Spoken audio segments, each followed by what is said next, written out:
Good morning, Inspector. Just to let you know that the session is live on YouTube. Thank you. Can everyone hear me? Yes, we can. Yeah.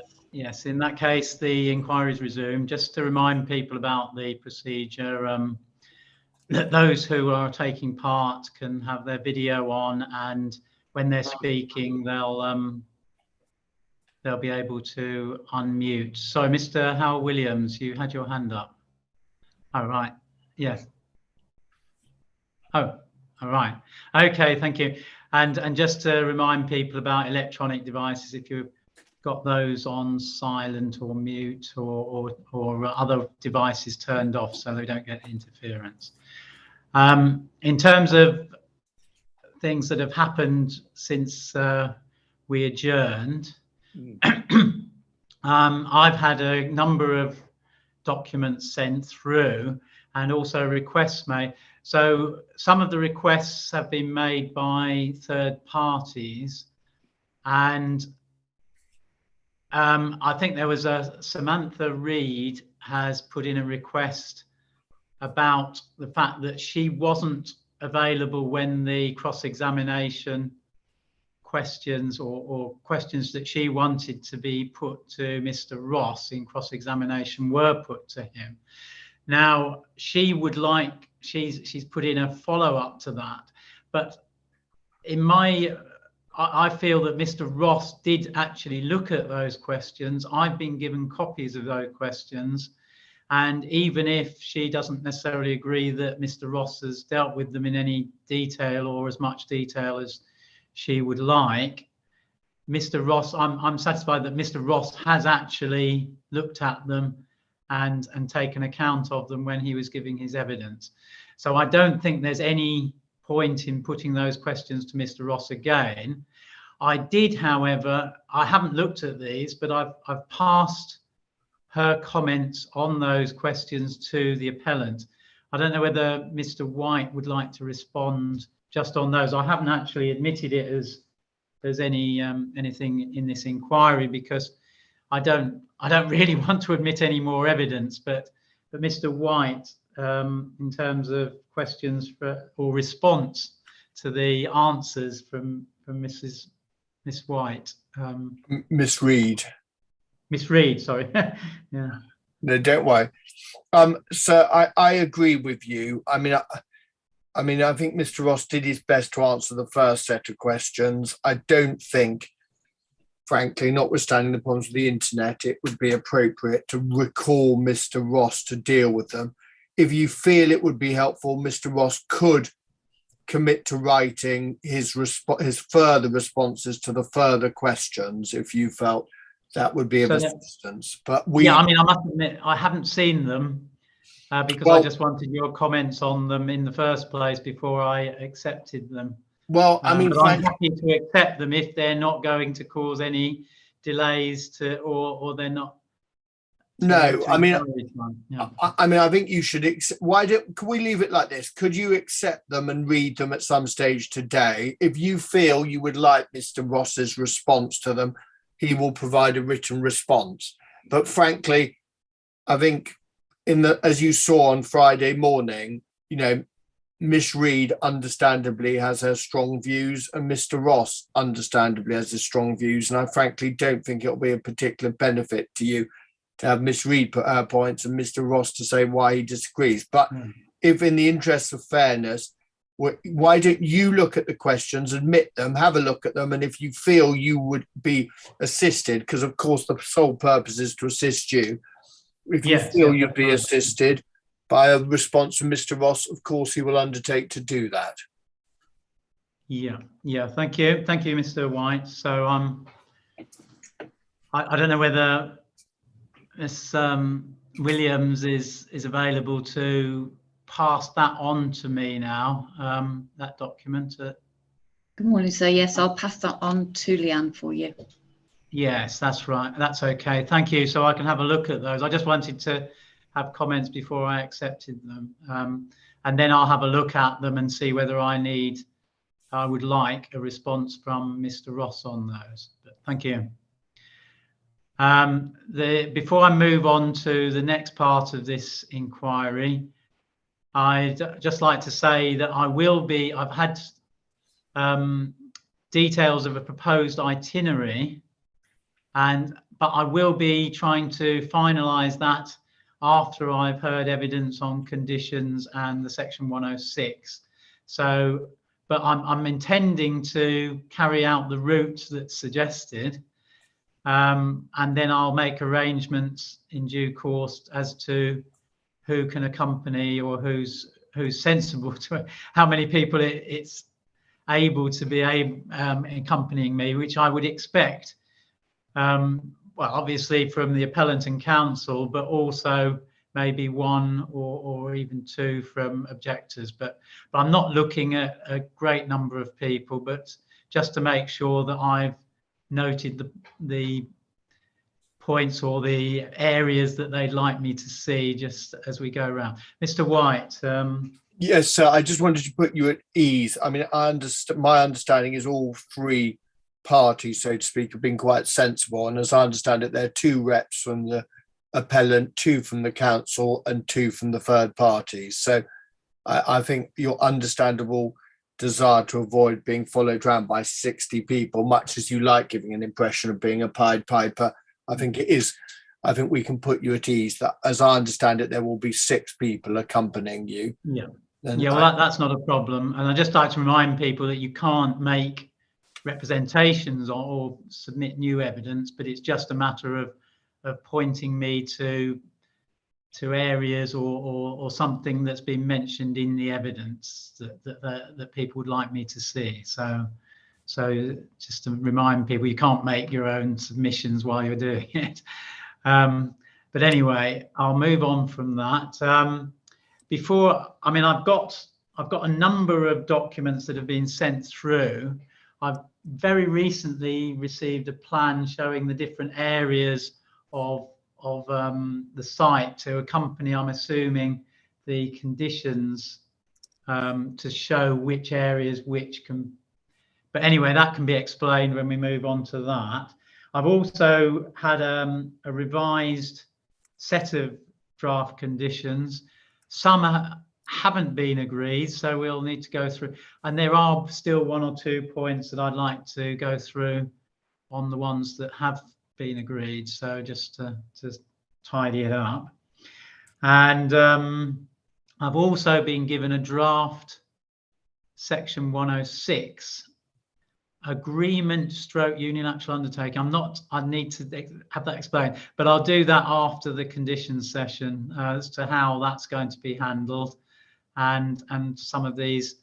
And I certainly need to have a bit of, I've had a SIL compliance statement, which I'd like to go through as well while we're doing the section 106, just to make sure that the tests are satisfied with those particular contributions or whatever obligations are put in. Mr. White. Yes, so I just wanted to say, I mean, I think reasonably good news. There has been productive discussions, and Mr. Al Williams will have his instructions, but I think you'll be pleased to know that I think there is a degree of agreement now, hopefully, on the 106. So I think that, to put you at comfort, I don't think we're going to have a 2 or 3 hour disagreement. I hope Mr. Al Williams agrees between me and him on various points.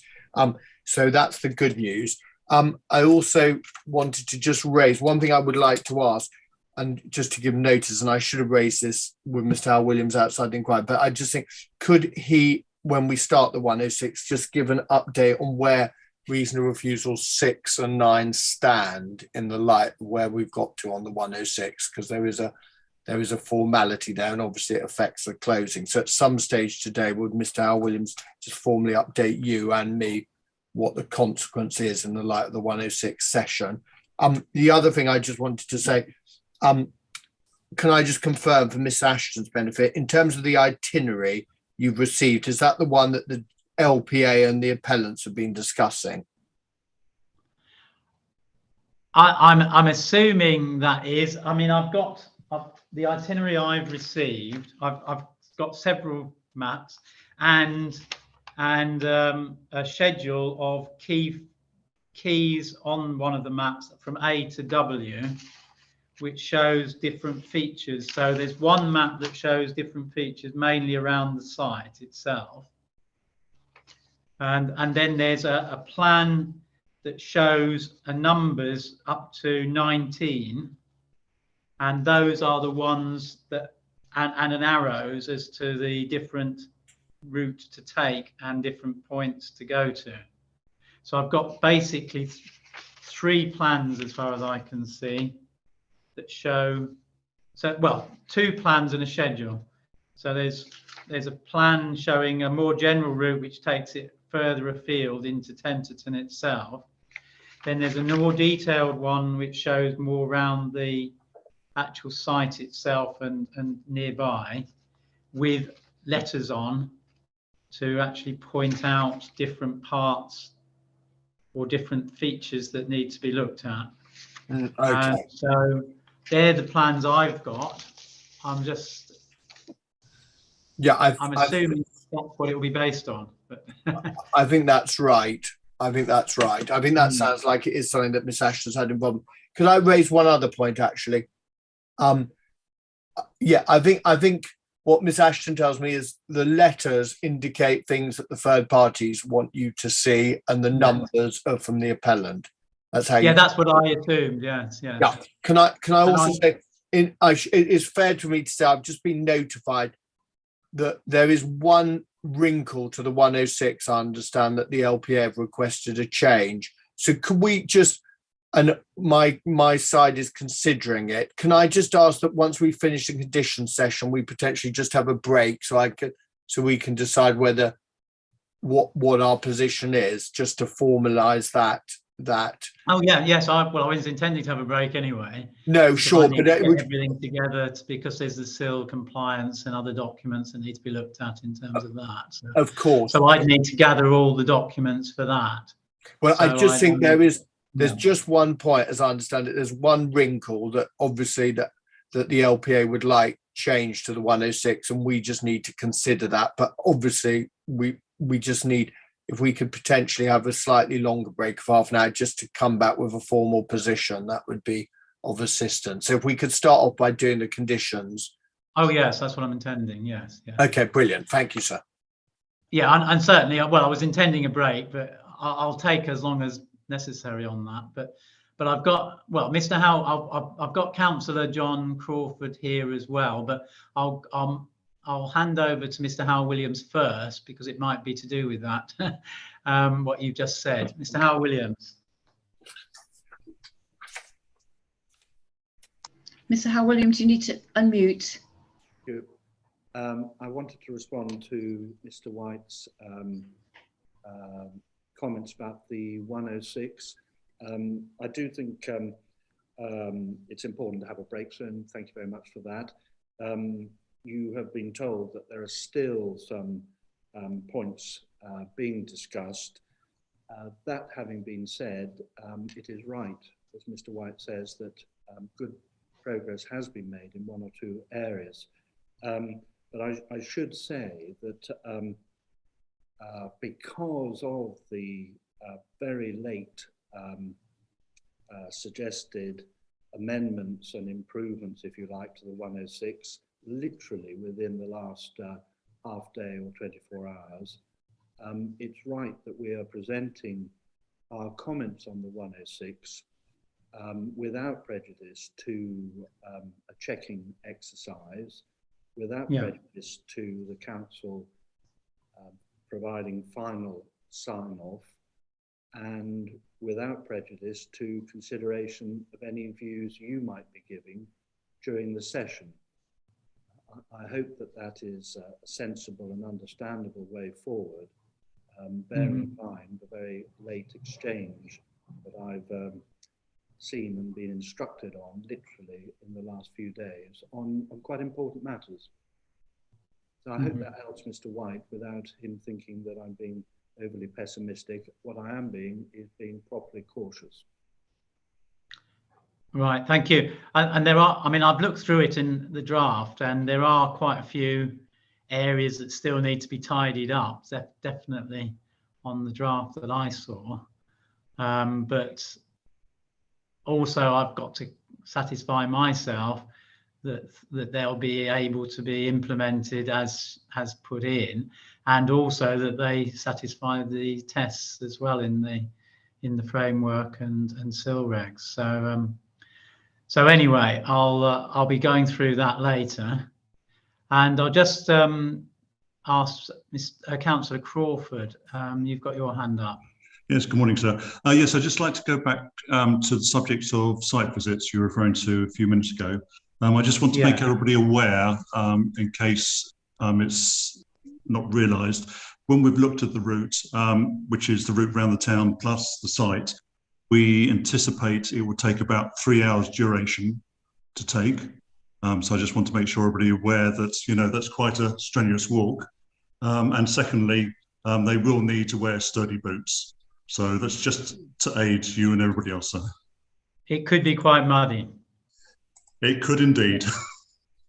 Well, I suppose we've had a bit of rain, haven't we? so it's best to be prepared. Right. Thank you, thank you, Councillor. I'll yes. Anyway, we'll sort that out later. But right.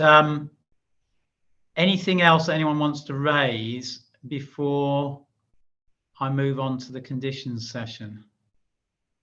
Right. Thank you. So I think there are a number of people who were intending to get involved in the conditions. So if they're all available, just for responding to questions, really.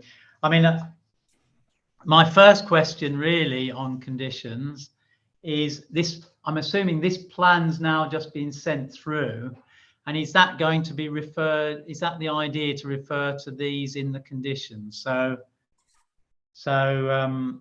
because it says, I mean, like condition 1, which I'm looking at on the latest 22nd of February conditions that I've been given, that is the area of the development that's for full planning permission. So really the development, in terms of that, if we refer to that plan, which I'm not sure whether it's got a plan number, but that would be the hatched area in green.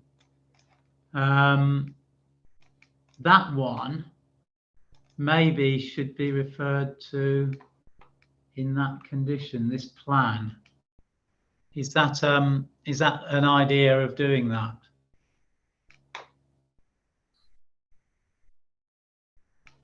I don't know who's the best person. I don't know who sent this book. Well, I think, could I ask Miss Ashton's going to lead the charge on behalf of the appellants on the conditions, as she's been involved with Mr. Davis. Right, so it's Miss Ashton and Davis. Yeah. That's Mr. Davis. And anyone else who might be helpful. Yeah. So Davis is here to help you. Who is the one who's provided this plan? Because it came first thing this morning. It was me, sir. Yeah. Well, thank you very much for the plan. I mean, it looks quite. I don't know whether it seems to detail everything. So it is quite useful, I think, to be used with the conditions. Is that the idea? Yes, it is actually an agreed plan, sir. It's in the list of agreed plans that is now at the back of the list of conditions, and those plans were also agreed and set out in the overarching statement of common ground.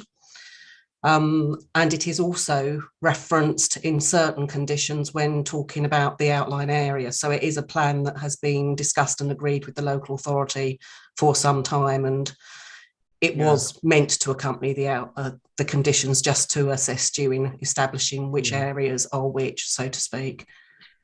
Yeah, I would have thought like condition 1, when they say, I mean, I know it says full at the top of the conditions, but just for as taking that condition on its own, it might be worth saying the development hereby permitted as shown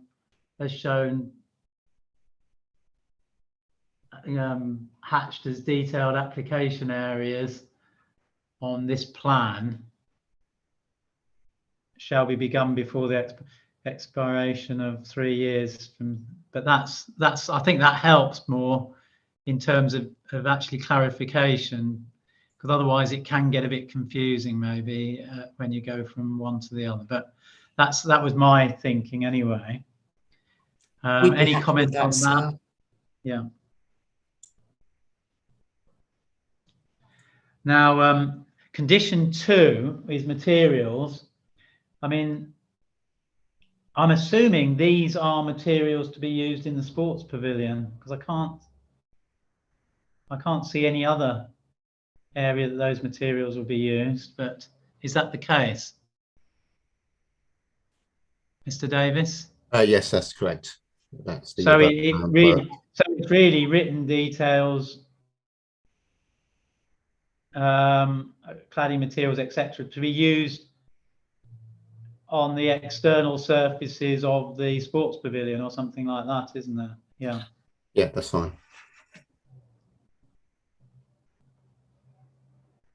And yeah, I mean, in terms of 3, I would have thought, I mean, I'm looking at the second half of 3 in terms of the GPDO, I mean.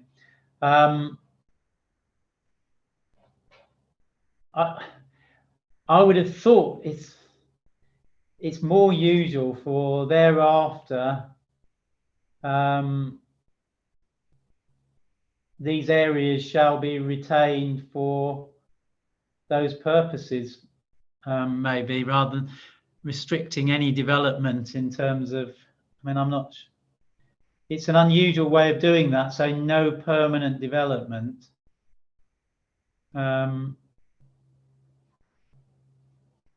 I would have thought, I mean, it's the vehicle parking space and cycle parking spaces as shown, and shall be retained for use of the occupiers and visitors of the premises site.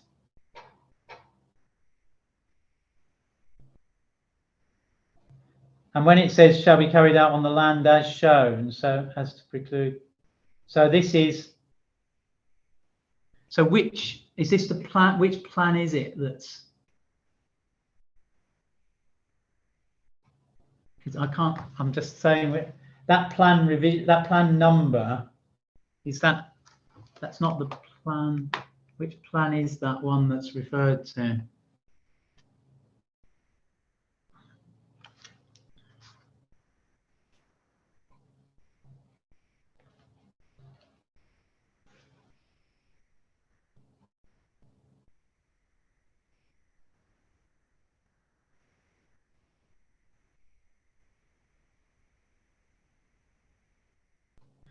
And I mean, in terms of occupiers, I would have thought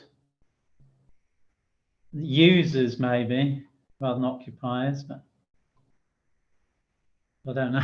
I wouldn't have thought people would occupy a country park, pavilion, or sports pitch, but I don't know how the.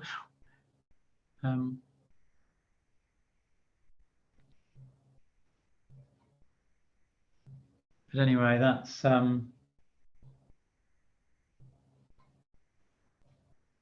Any comments on this?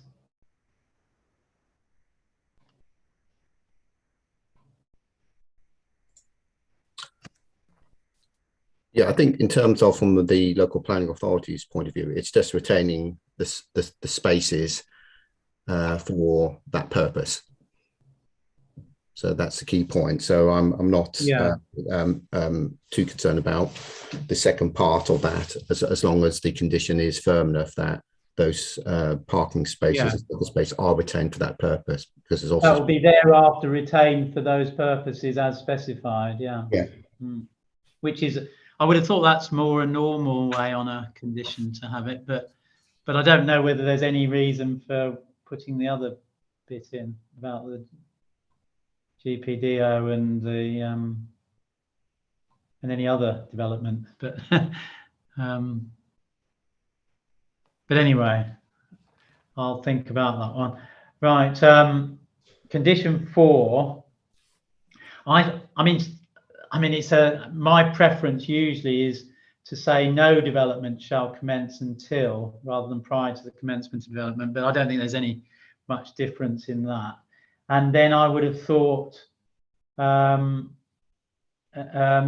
charging points and approved in writing by the local planning authority. But anyway, that's not too much there. But and then condition 5, which is the sustainable design. I mean, these are just minor points really, but I think we've got a repetition of 1 and 2, haven't we? We've got points 1 and 2, and then we've got another points 1 and 2, which probably should be, for clarity, just changed to a different type of. Anyway, I can sort that out. So.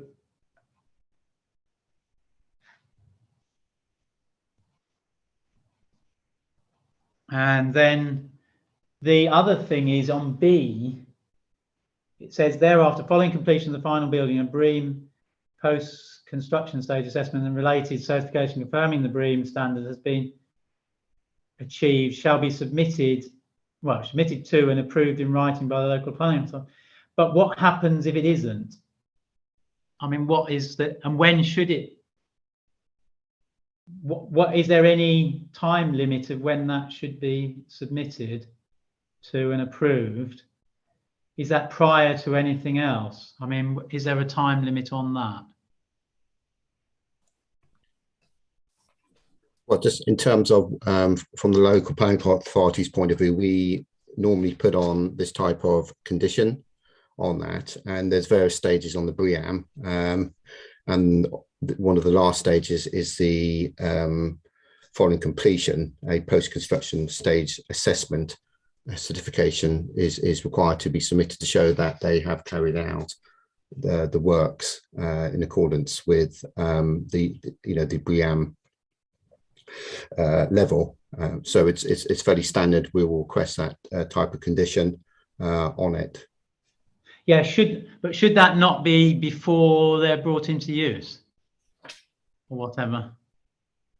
Would you require that before they're brought into use? Yes, I think that would be a satisfactory. Because otherwise, there's no time limit. I mean, that could be done that could be done 10 years afterwards, couldn't it? According to this yes. Yes, a good point. Yes. Mm-hmm.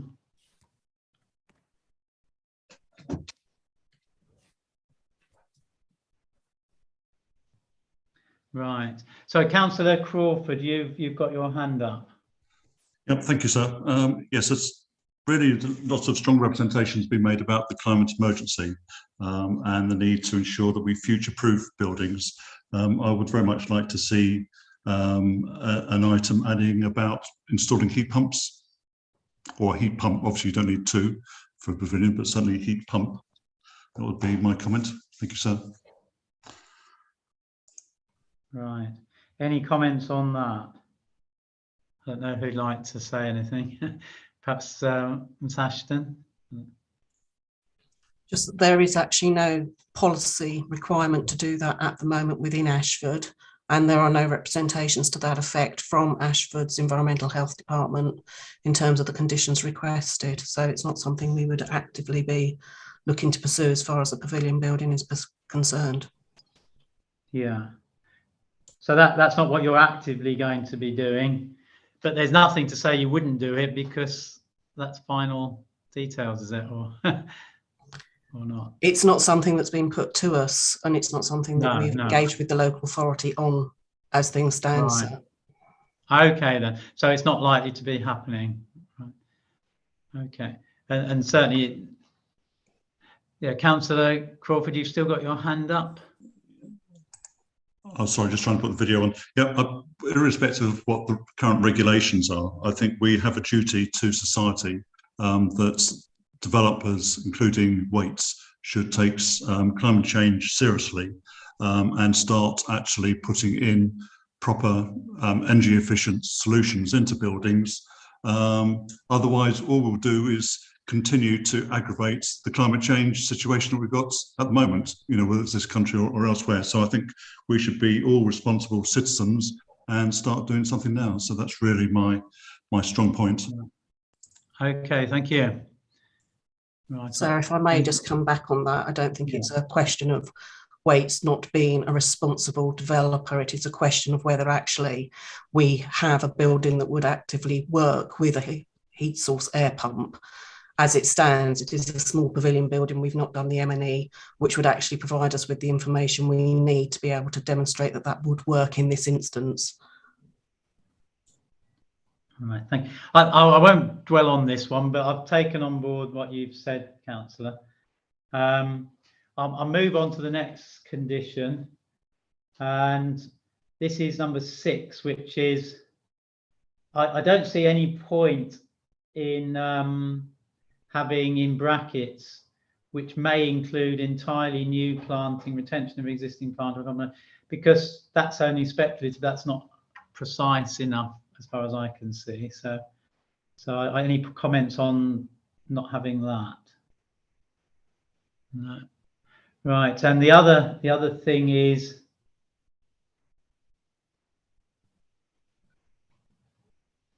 I mean, normally after the approved landscaping tree planting scheme should be carried out fully within 12 months of the completion of the development. Sometimes they're in planting seasons or whatever as well, isn't it? But but anyway, that's sometimes put into conditions. But anyway, I'll move on. So condition 7, it's this is sustainable drainage. I mean, it's set at the. It says I'm just trying to make sure that one of the second bullet point is or SUD's component are adequately considered. I mean, that's not precise, is it? Adequately considered. Any comments on that?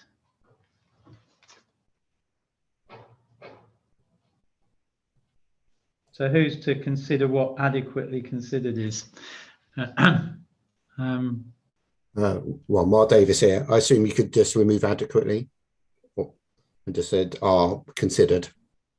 Yeah, right, okay, thank you. And next one, the refuse and recycling. So that's number 8.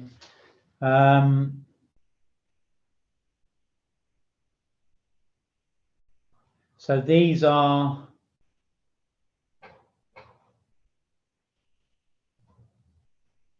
so really that should be, I mean, there's a little, I mean, I don't quite understand this E at the beginning, which doesn't mean anything. I don't know whether that's been taken from something, or I don't know whether that E. I think that's just anything. a typo, so you can take the E out. And then really that it shall be submitted prior to the commencement. I mean, I'm assuming this should be submitted to and approved in writing by the LPA prior to the commencement of development. Is that more likely? I'm happy with that change. And then it says the approved details shall be implemented before the occupancy of dwellings to which they relate. But in fact, they don't relate to dwellings, do they? Because it says pavilion, sports pitch and country park in this one.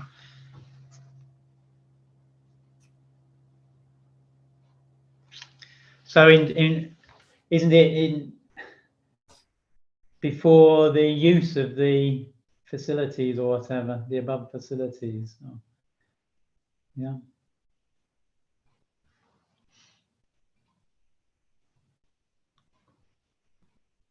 Is that agreed? Yeah. Yes. Yes. And 9 is, it says this one is the trees and hedgerows adjacent to sports pitch, which I think might overlap a little bit with a later one that's in dispute, which is to do with ancient and veteran trees. So I don't know. But anyway, we'll have to have a look at that later. But it says avoid unacceptable damage. I mean, what is unacceptable damage? How do you determine what's acceptable damage? Is there any acceptable damage? I don't know.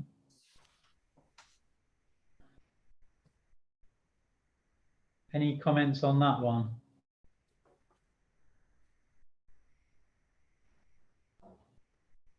To avoid harm to the surrounding trees and hedgerows. I mean, it is.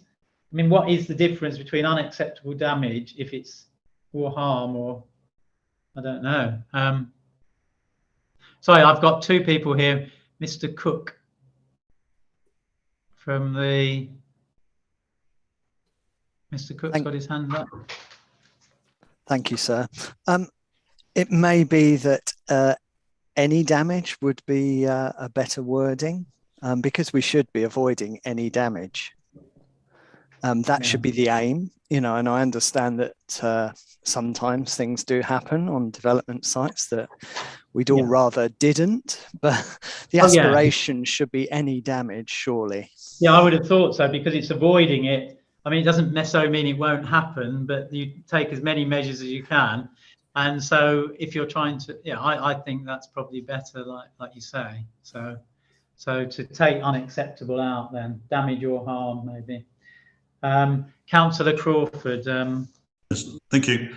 Yes, I'd like to just include root protection area, that it's, any structure should comply with root protection area as per 5837.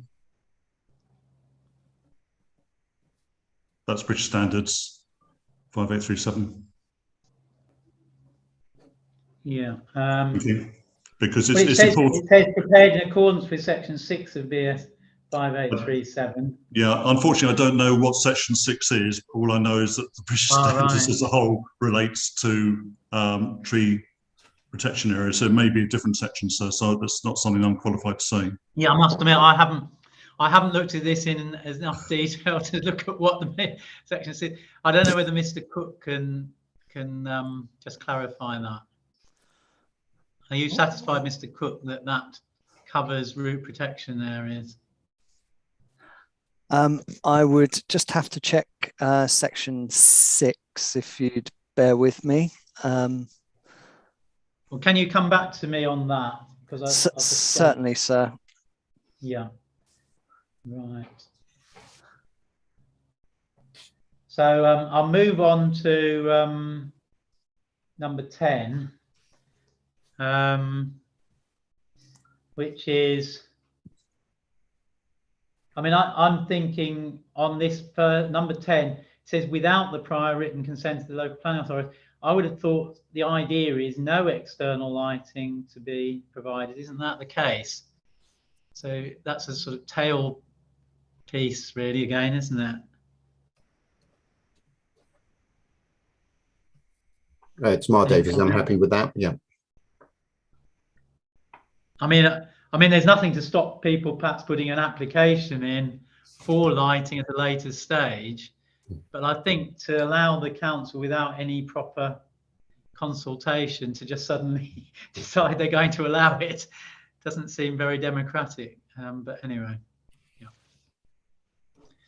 Right. If the whole idea of it is to protect visual and residential amenity, if that's the whole idea. But anyway, Councillor Crawford. Yeah, under the reason I'd also include dark skies. I can't remember which policy that is. I think it's ENV4, the local plan, but don't quote me on that though, please. Right. Yeah, I mean, I think, yeah, right. And then in some ways, is it necessary to have an 11 separately? It says the country park shall not be lit. So does that, I mean, can't you just include that in number 10? Because you're saying none of that should be lit either. I mean, rather than just have too many separate ones, or is that just for anyone want to say anything on that? I tend to agree with you, sir. Yes, I would agree with that as well. Especially as there's no tail end on that. Right, okay. So I'll move on to number 12, I think. These are fairly standard for, and then again, likewise, the plan. So outline next is, so that would be referring to the plan again, showing the area of outline. So the next one is really 14, which is I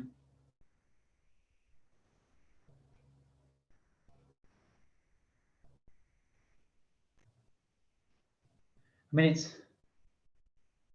I'm a bit confused.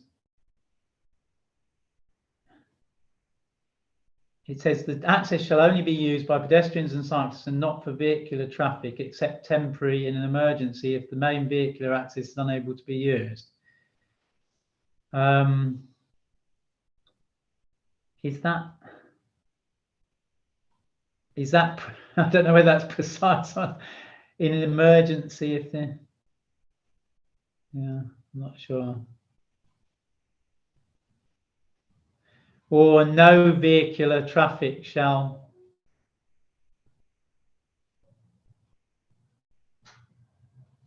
use this, the main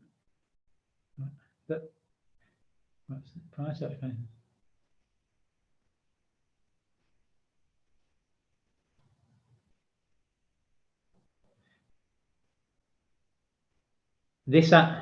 This access shall not be used for vehicular traffic other than in an emergency. Isn't that right? So Mark Davis here. I think that's fine. It's a request from Kent Highway Services. So it's one of the list of the conditions they wanted. And it just gives the option if in an emergency, for whatever reason, it can be used for vehicle access, but otherwise it must. Yeah, so it might be another emergency other than if the main vehicular access is unable to be used. So it's other than in an emergency, isn't it, really? Yeah. I would have thought. So any emergency that, i.e. an ambulance or fire might want to get through, it's quicker or shorter or something like that, maybe. I don't know. But anyway, that's what I would have thought, the idea of it. Anyway, I'll bear that in mind. Mr. Cook has just come back to me now, I think, on the trees. Thank you, sir. Thank you. It would appear, having checked CD 5.7, that section 5 also is relevant as it refers to producing an arboricultural impact assessment, and the AMS would follow from that. So I think sections 5 and 6 should be cited there. Right, so that's going back. That was the tree one. Oops, going back a bit. Landscaping.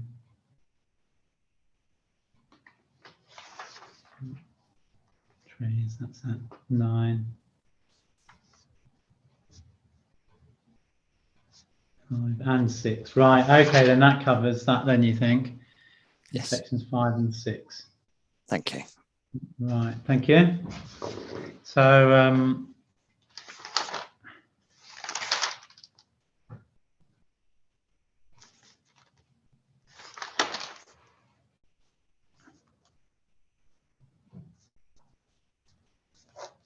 right, so number 15.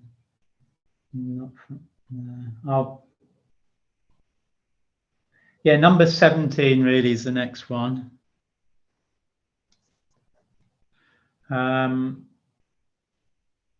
Which is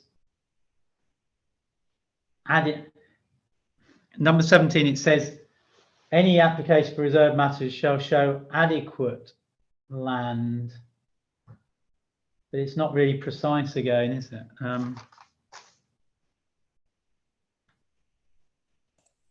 Yes, Mark Davis, I would agree you can remove that. It's just to show land reserved for parking.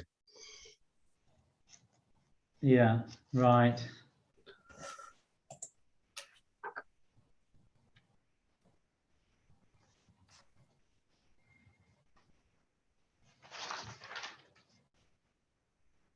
And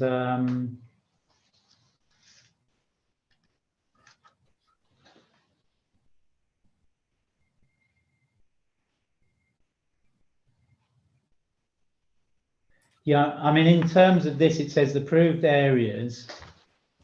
I'm just making sure that the approved areas shall be provided surface and drain in accordance with the approved details. But these are details that are provided under the reserved matters approval, aren't they? This condition doesn't seem to be saying. So it's under details that shall be approved under the reserved matters approval, isn't it? Or shall be submitted to and approved under reserved matters, isn't it, really? I would have thought. That's Mark Davis, yes, that is correct. It's relates to Yeah. reserved matters, obviously.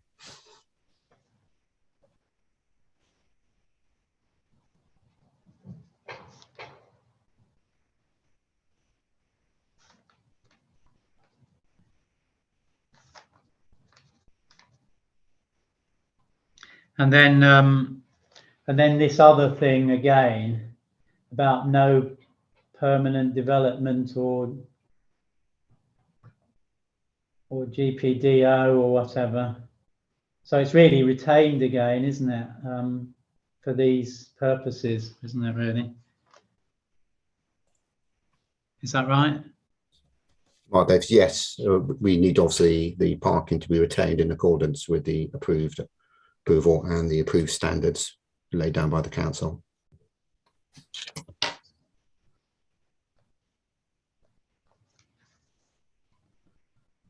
And so just moving on, not going to go through one of them.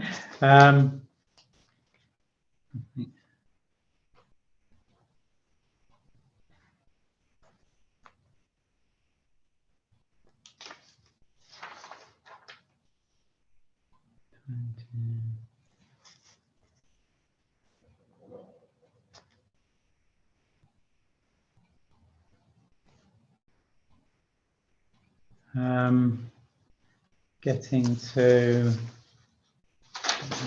efficiency.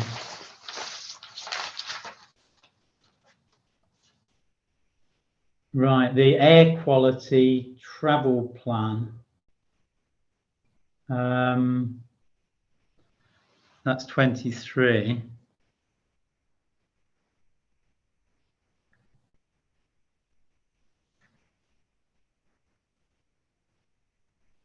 Right, this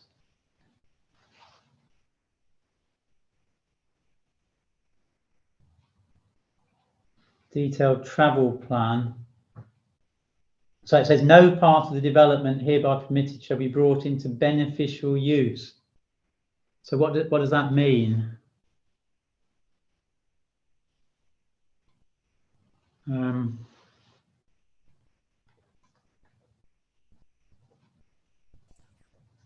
Mark Davis, I'm going to remove beneficial. So Right? I would remove beneficial. Yeah.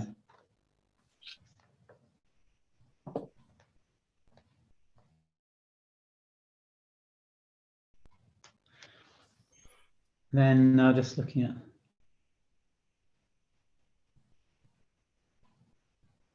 Yeah, I mean, instead of agreed, I mean, it's really the approved travel.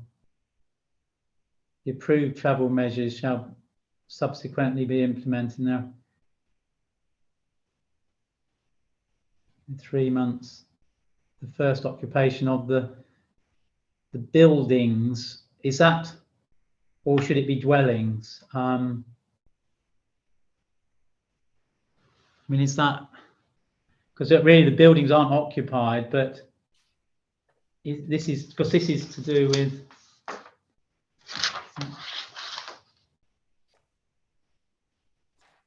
this one. Yeah, this is still the dwellings, isn't it? There. Yeah, Mark Davis, yes, it relates to the dwellings because it's the outline residential part. Right. Thank you.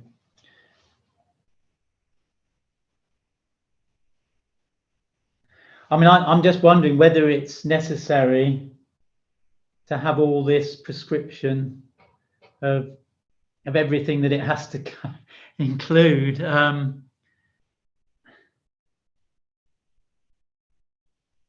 I mean, it's got to be approved anyway. I mean, is that not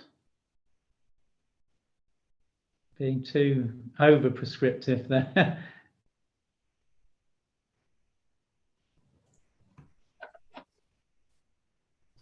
But Mark Davis, sorry, it was sort of our standard condition. I have to say the higher authority hadn't requested the travel plan. This was the reason for imposing this, was the air quality assessment and the recommendations they made at the end of that, which included a travel plan on that. So I'm happy enough to simplify that in the light of what you said.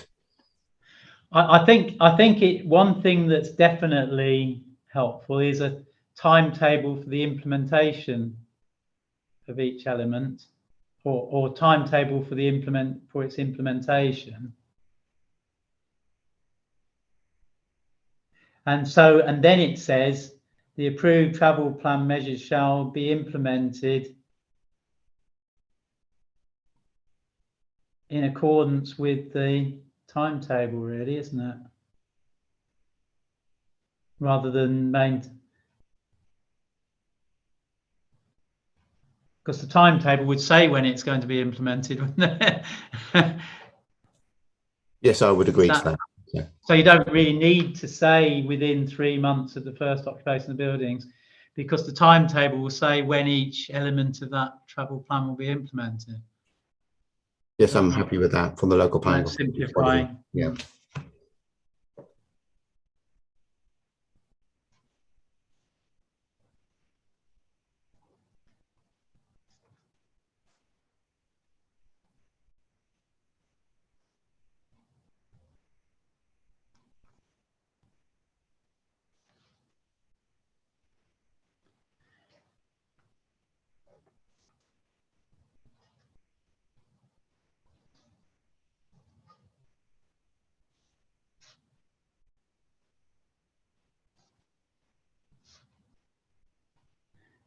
Now the air quality welcome pack.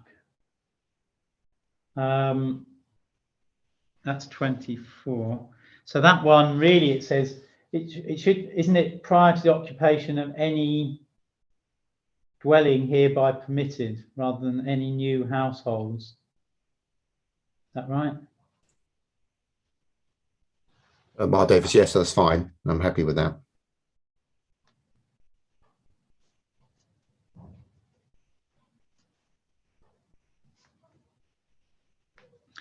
And then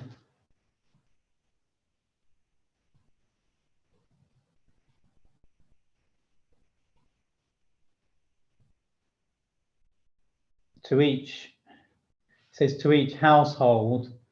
I mean, it depends what you mean by a household, isn't it, really? What the definition of a household is. Shall be provided to each occupant of the dwelling, or each of the, or all shall be provided to each of the occupants of the dwellings, or something, maybe. Yeah. Mm-hmm.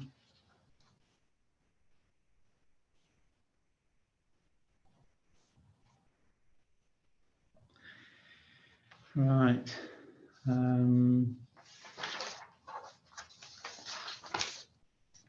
Right, this one, 25. Yeah, I'm looking again here, the same as the comment, that there doesn't, it seems this 25 seems to already be included in 26. Is that the case? Can I just update you on this? We did consult the other day Kent County Council flooding on this matter, and they have agreed that 25 can be removed as it is a duplication. Yeah. So that is agreed by them. It was one of their requested conditions. So as a local authority, we are happy for that to be removed now. Right, thank you. And now, yeah, 27, obviously there's a condition number taken out there, but that's, I'm assuming that refers to the submission of reserved matters. Or you could say, or it doesn't even have to do that, does it? It could say the reserved matters details submitted shall show how each unit accords with, isn't it really? But I mean, it's but I can see that that condition is referring back to the reserved matters submission for approval.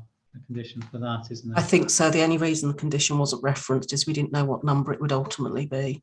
Yeah. But Oh, I yeah. give you about the potential change in any event. Yeah. Right. So I'll move on, and the same with number 28. That's, I think, I'll just make sure it's the same as what I've seen. Yeah, 28 again. The back to reserved matters again. So.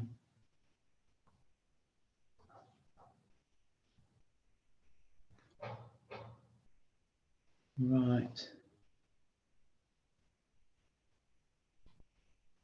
Yeah.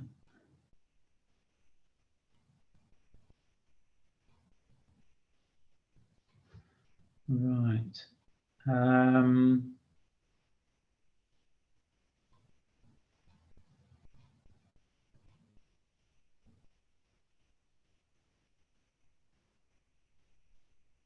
Yeah, this has changed a little bit from when number 31 now moving on to.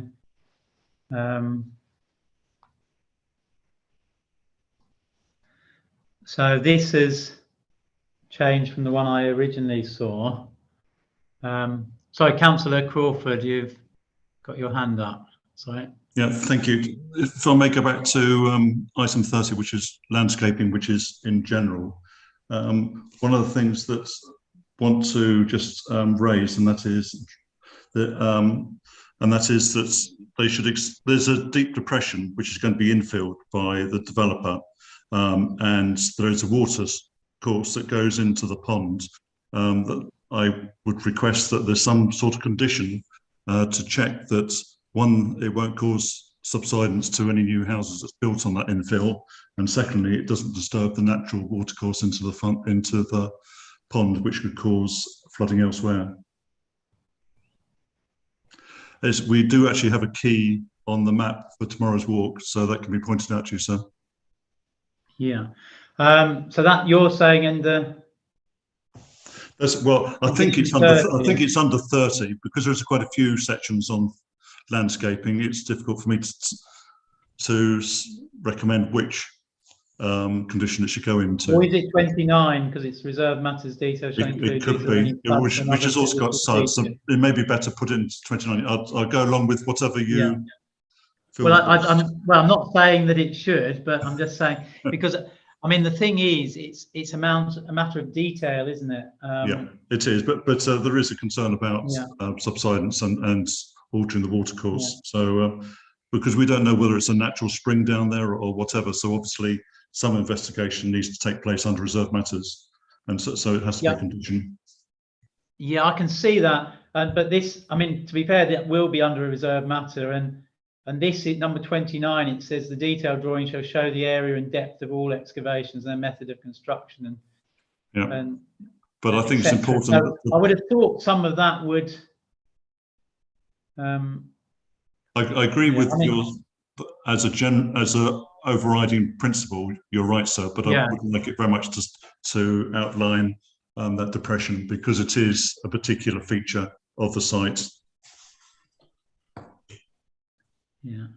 Any comments on this from Ms. Ashton? Thank you, sir.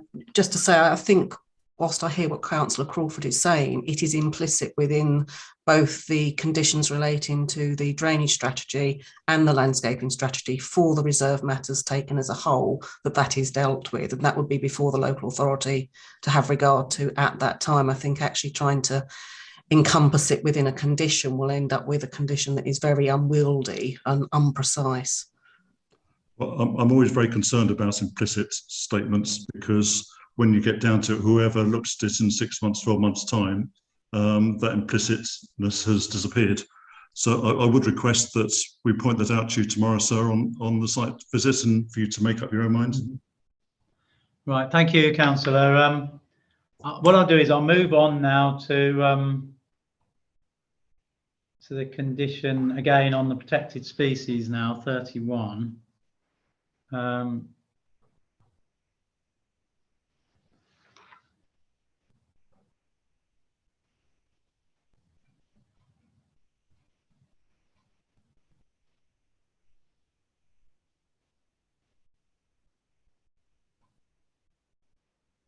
Yeah, this has changed from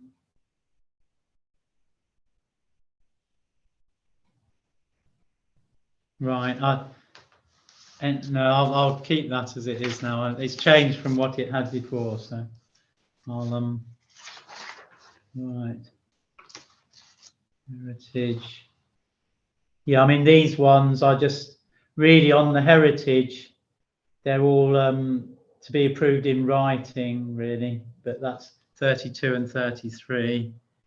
They're both approval in writing.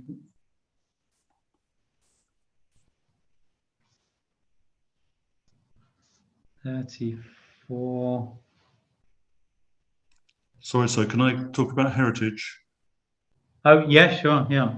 And that is that it's well known, and it is being protected by the developers, which is a ridge and furrow on the southern side. So we appreciate that.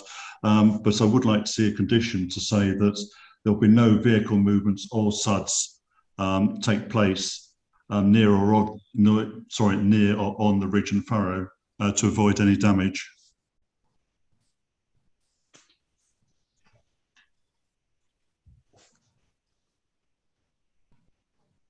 It is a heritage asset, so we need to protect it.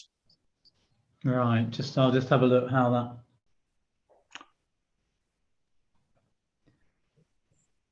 that. I mean, is that actually possible to do that? Well, on the master plan, it's the Waits master plan. It shows that it's not going to be developed, and there is a demarcation between the development, which is on the north side of the watercourse. The ridge and furrow on the southern side is on the south side of the watercourse. So there is no reason why heavy vehicles shouldn't go on it. But you know what contractors are like, that they don't necessarily always do what's expected of them. So I'd like to see a strong condition saying it will not be damaged. It would be a crying shame if it was. Right. I'll just ask Ms. Ashton about that. Yeah. Sir, actually, if you look at condition 35, which is the Code of Construction Practice, I think it would be covered under that, because that actually has measures for controlling the route and parking of construction and delivery vehicles.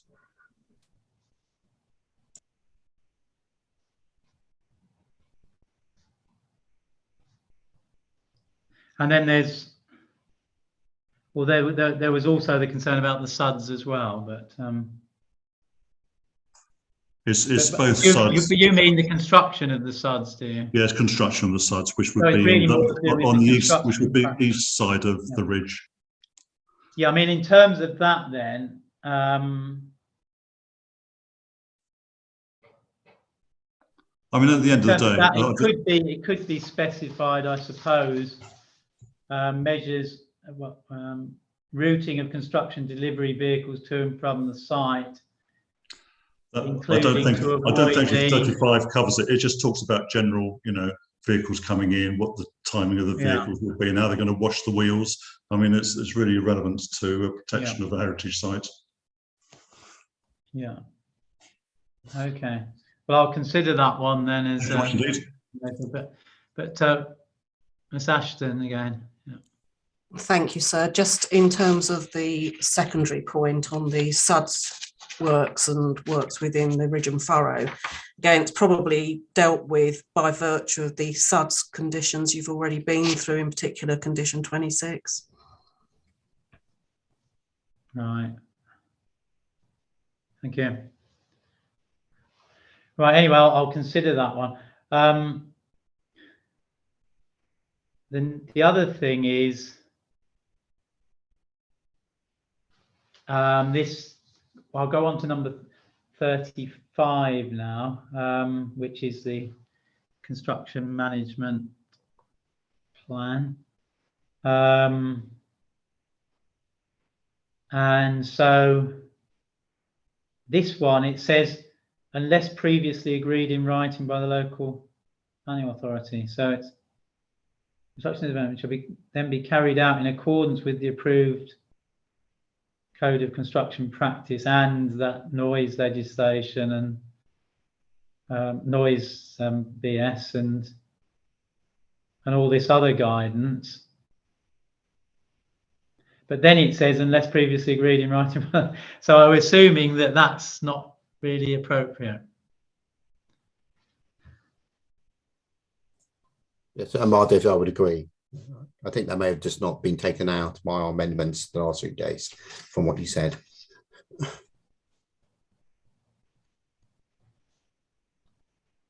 Right, thank you. And then it's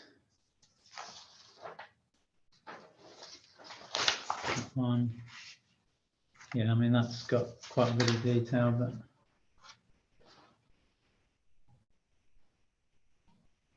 then the other one is 36 highways. Sorry, sir, can I just go back to 35? I did. Yeah. And that is that this is a major development, and it really requires consultation with the community and also with Tenterden Town Council. And I would request that both parties are consulted before the construction plan is created. Yeah, I mean, I think to be fair, that can't be put into a condition because it's the council are there to ensure that that happens before they approve it, before the council approves it. Okay. So I think it's up to the council to ensure that that's the case, that people are consulted. Is that the case, Mr. Davis? That would be the case. We would obviously, the submission would be a separate condition application, and like I said, the town council can be consulted on that, as long as we have some type of trigger to remind us to do that, because obviously consultations are normally just the technical side of it, but that'd be something we would have to do as a local planning authority. Yeah, I mean that's the thing have to be. Sorry. No, sorry. That was the thing that Mr. Davis said, and that is, if there isn't a number to remind the LPA, it might get overlooked, which would be would not be good. So I mean, the problem with I understand what you're saying. But the conditions are really regarding two parties, i.e., the local planning authority who gives the approval and approves the conditions, and the person who's developing or implementing the scheme.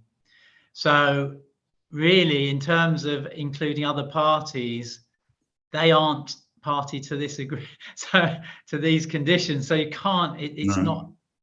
I understand your point, sir. I think that as long as my request is noted with LPA, then that would be appreciated.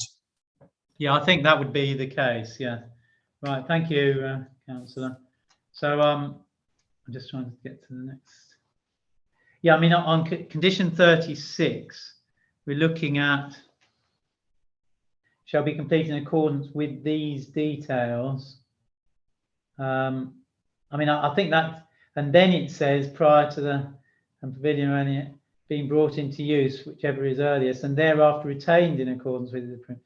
But so it's really shall be completed and retained in accordance with the details shown on the drawing, isn't it really? But anyway, I think that's just for precision really, or clarification. But anyway, I'll move on to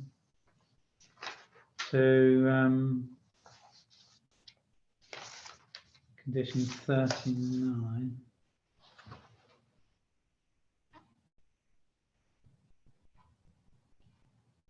Yeah, it's approved in writing, that one, taken in.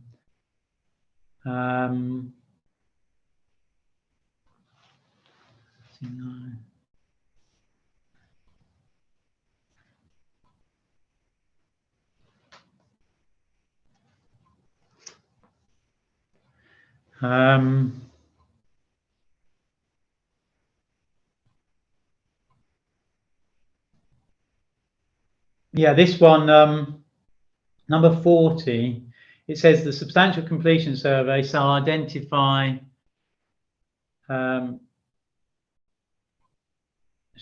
damage caused by vehicles related to the development, measures for the repair of this damage to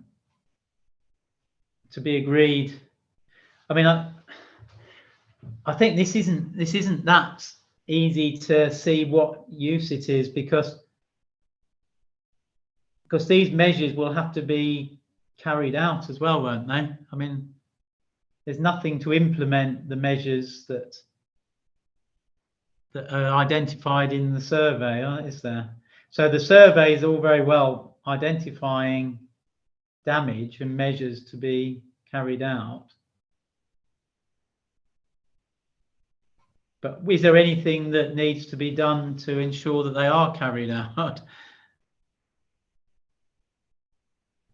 Or rectified any damage? I think, sir, the way it's worded is it does provide for the measures for the repair of this damage to be agreed with the local authority. So basically what you're doing is you're doing the survey and then you're agreeing how you're going to deal with any damage that has potentially been caused, if caused. Yeah, but it doesn't say that should be implemented, does it? The substantial completion. These measures shall be implemented in accordance with an agreed timetable or something, shouldn't they? I would imagine. Yeah, that's fine. Mm-hmm.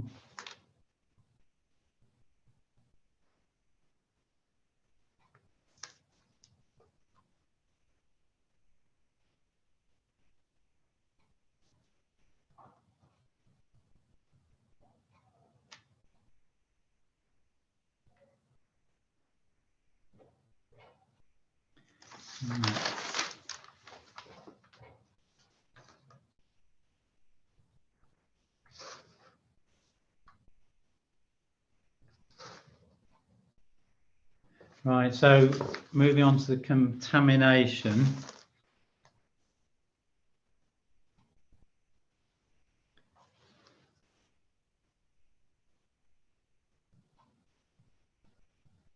Right,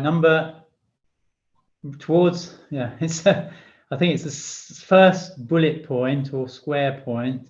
It says a full copy of a report on the completed site investigation shall be submitted to and approved in writing by the local planning authority without delay upon completion.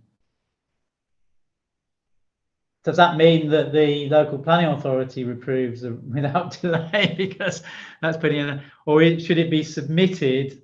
I mean, what delay can you? I think that's imprecise, isn't it? Really. It's Mark Devs. Yeah, I'd agree.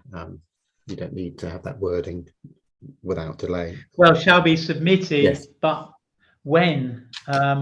You need a timetable, don't you, for submission of that?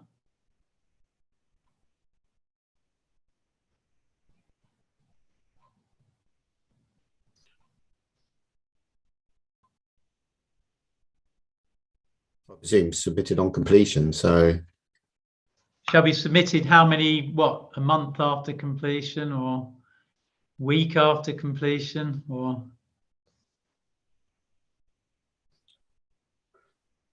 I have to admit, I'm not an expert on how quickly these are put together, but I would, if you're asking a specific time period, I'd be happy with a week, but I'm happy to take advice on that if the appellant wants to comment on how quickly these things are provided. Yeah, okay. Then you've got the next bullet is to the satisfaction, shall be completed to the satisfaction. And then it's not definition of a competent person either.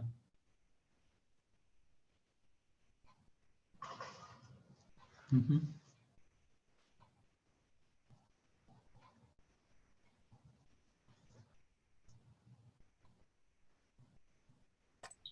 It's smart, Dave. So I'd agree about satisfaction, because obviously there's a degree of vagueness there, which normally you would not put in a condition. On competent person, I can't really advise on that. I have seen that before, and I assume it's down to the local authority to decide as to whether they're satisfied with the person who submitted it in terms of their qualification and background. Yeah, I mean, I don't know. A written method statement for the remediation of land and or groundwater contamination affecting the site should be submitted to and approved in writing by the local planner prior to commencement. And all requirements shall be implemented and completed.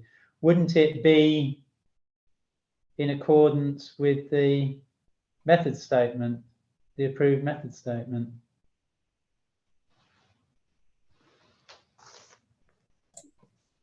As Mark Davis, yes, I would agree with that.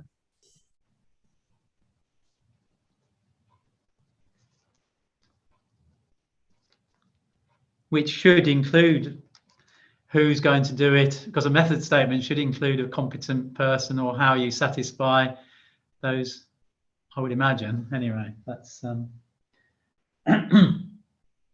and then you've got at the end of it, you've got a full copy of the completion report confirming the objectives, methods, results, conclusions of all remedial work shall be submitted to and approved in writing. But what happens if it's not approved? Can you? This scheme shall include a scheme to do.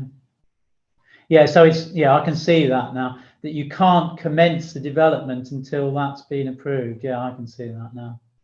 That's all right, I think. Because it says prior to the commencement of the development, the scheme dealing with that shall be submitted to, and then the scheme shall include those. So that won't be, yeah, so you can't commence the scheme until that's been completed. So that's fine, yeah, I can see what's happened there now. Right, thank you. So the next one. Sorry, sir, can I just interject quickly?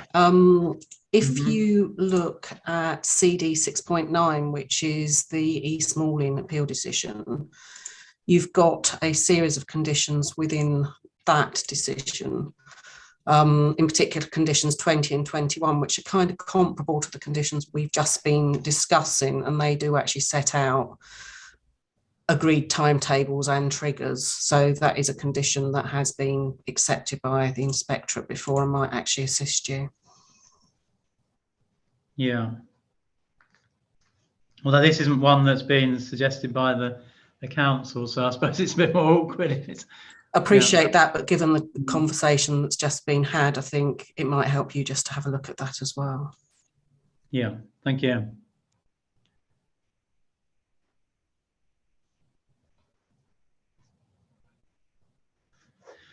Right, I'll move on.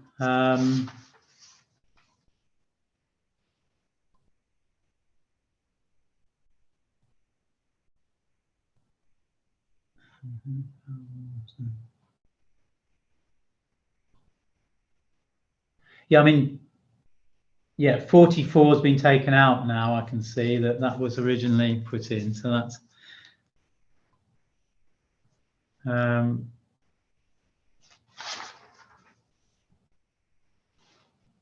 again, this 45, you're back in a suitably competent person again.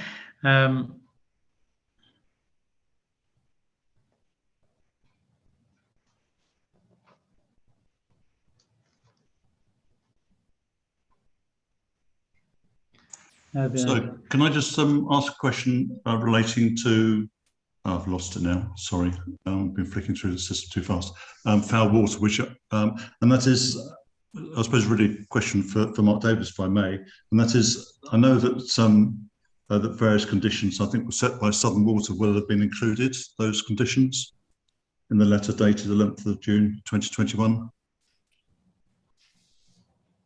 That would have been suggested by Southern Water. That's correct. Right. So it was considered. Fine. Okay. I just wanted to check. That's all. Thank you. Yeah. Right. Thank you. So this one's yeah. I mean, like I say, again, we're looking at a suitably competent person.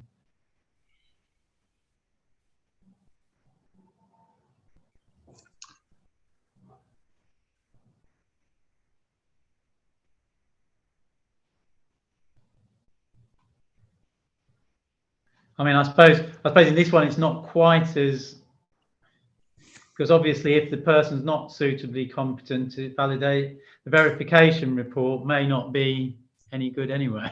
But I don't know.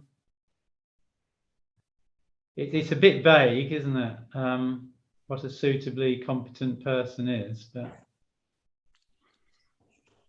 any ideas on that?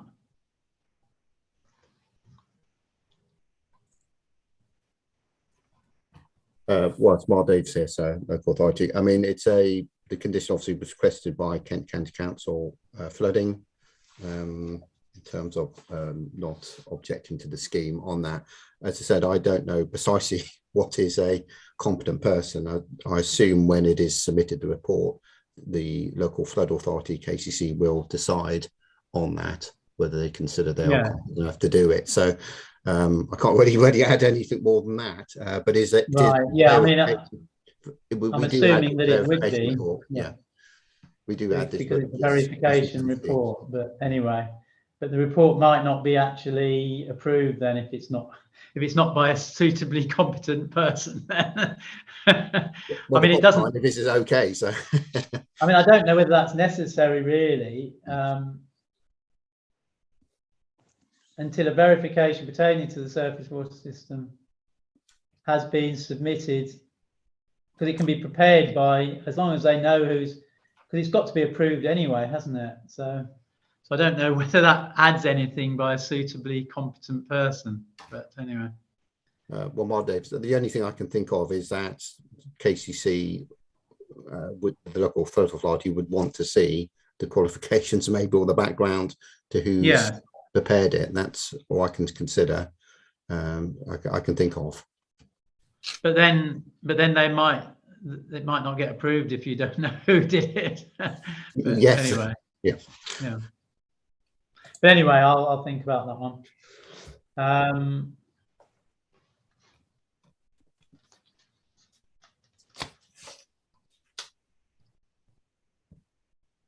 Yeah, I mean, just thinking this landscape condition, 46, is that not covered under other conditions on it?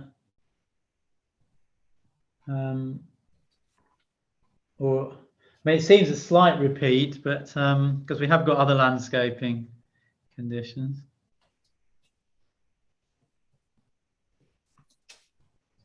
What Smart Data is on the local authority. I think it's very the implementation of the landscaping, right, for both sites. That's what it was aimed to do. Right.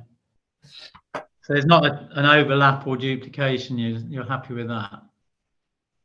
From the local planning authority's point of view, we're happy. It's not an overlap. No. Mm-hmm.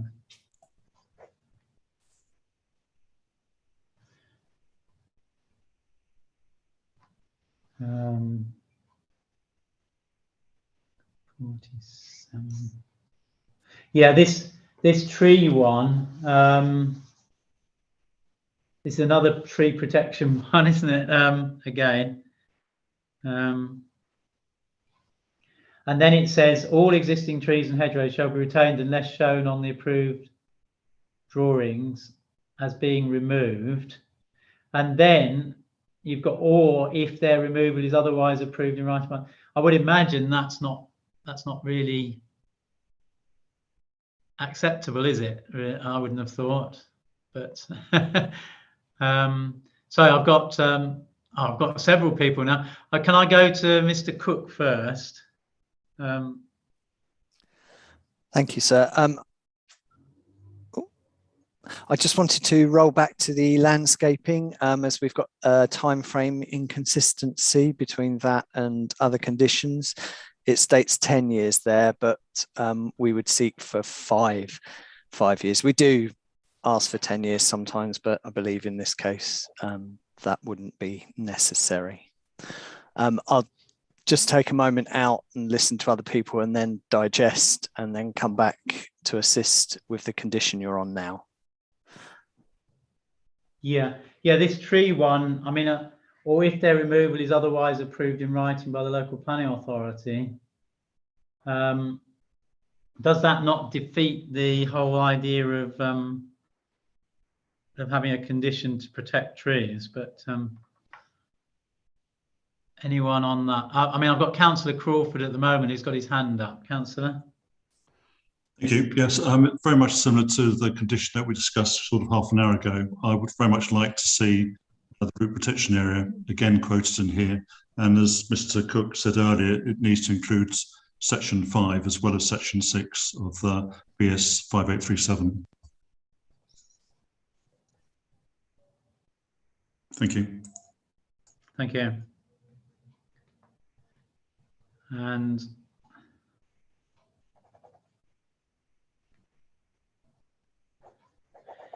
anything? Oh, Mr. Cook. Thanks, sir.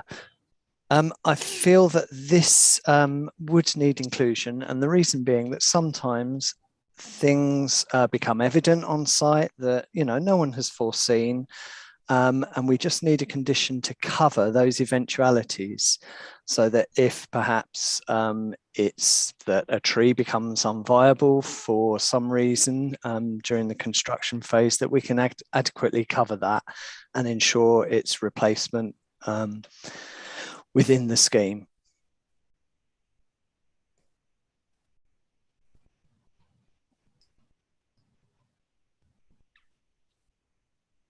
Yeah. Okay. It doesn't say anything about replacement, does it? No, fair enough. Let me just read again.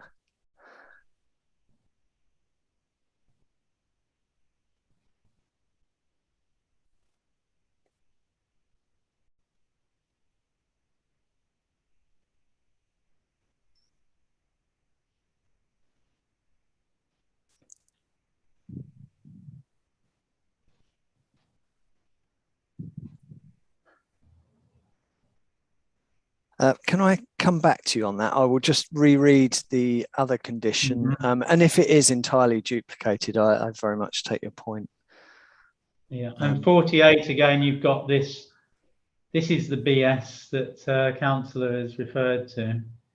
So really it's BS 6 there. So we're looking at BS 5 and 6 again, I'm assuming. Correct. I mean, section 6, so the sections 5 and 6 of the BS, yeah.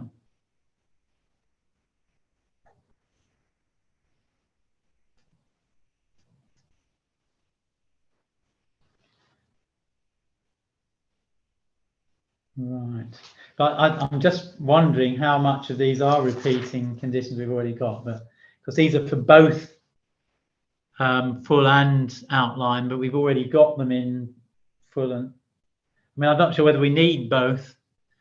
We either do them for both full and outline together, or have them separate. I would have thought, but it seems a bit, I mean, they might even contradict each other, like you said. But anyway, if they can be looked at.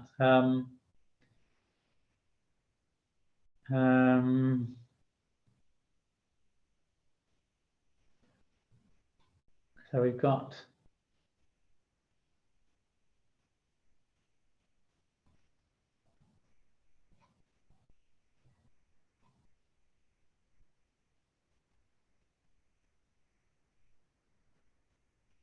now I'll move on to number 50, which is the LEMP.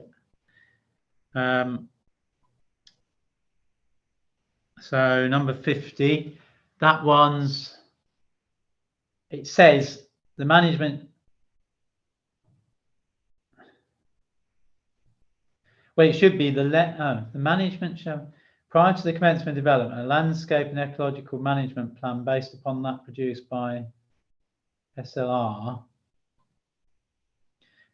The management shall be implemented in accordance with, that doesn't sound quite right. And then it says, unless otherwise approved in writing by the local planning authority. So I don't understand what the point of that is.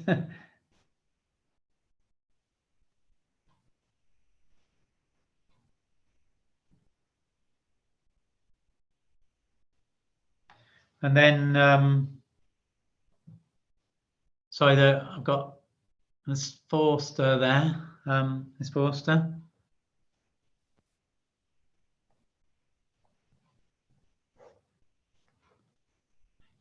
I can't hear you. You're not on mute, but I can't hear you. Can you? Ah, no, there's a loose connection on the mic somewhere. Just give me 1 minute. No, I've got you now. Oh, sorry. Sorry. Yeah, these come over now. Yes, thank you. No, it's gone again. It's gone. No, it's gone again. I can't hear you, I'm afraid.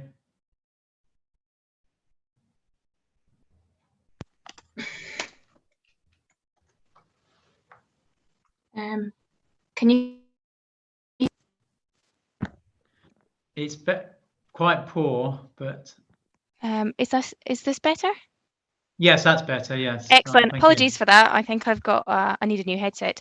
Yes. So I think it's to take into account the fact that obviously the LEMP will be getting reviewed and updated as linking into the monitoring condition for condition 53. But obviously that makes, it's made the wording of the LEMP condition potentially a bit clunky.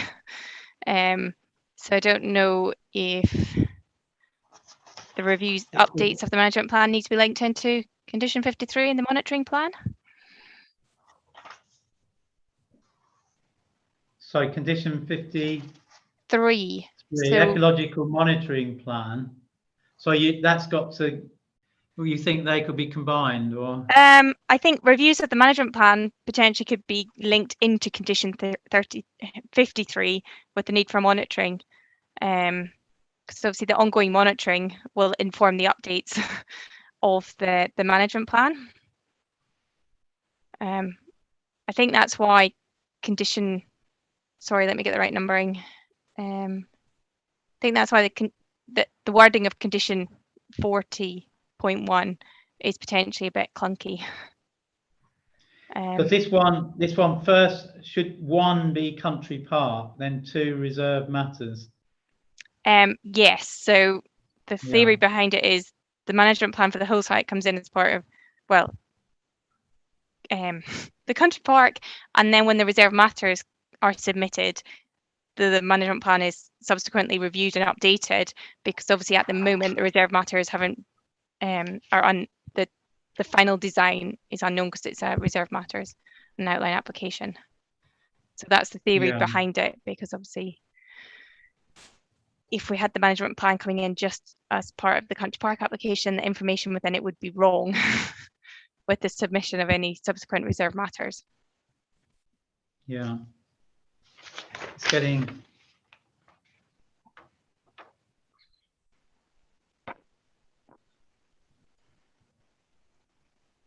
So why do you want, so when you said you've got unless otherwise approved in writing by the local planning authority, that's because it won't necessarily have been agreed by that time, or I think potentially that line, the management shall be unless otherwise agreed by the local planning authority, potentially that might be able to get removed. Mark, sorry to bring you in. It might be a good point for you to come through at this point. Okay, I'm happy to be guided. Okay, yeah, so I wonder if it goes, the management shall be implemented in accordance with the approved LEMP. And then the next section, unless otherwise. Or it could be because it's prior to the commencement of development, a landscape and ecology management plan shall be, so the management, the LEMP shall be implemented as approved then, isn't it? Yes, that sounds more streamlined.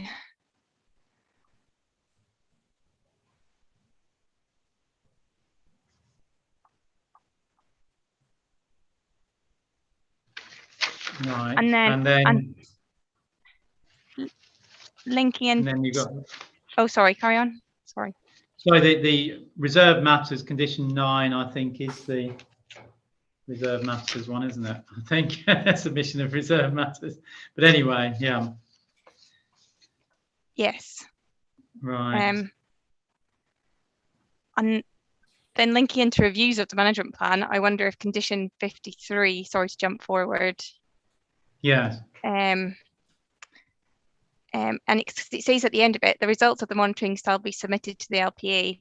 And I wonder if that is extended to include any details of any updates to the LEMP as a result of the monitoring.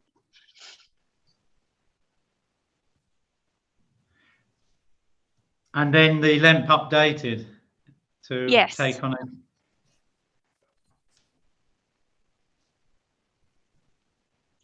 To take account of. Yeah, the LEMP updated to take account of results. Yeah. So monitoring results, and then the updated LEMP is subsequently implemented. Shall be implemented as approved. Yeah.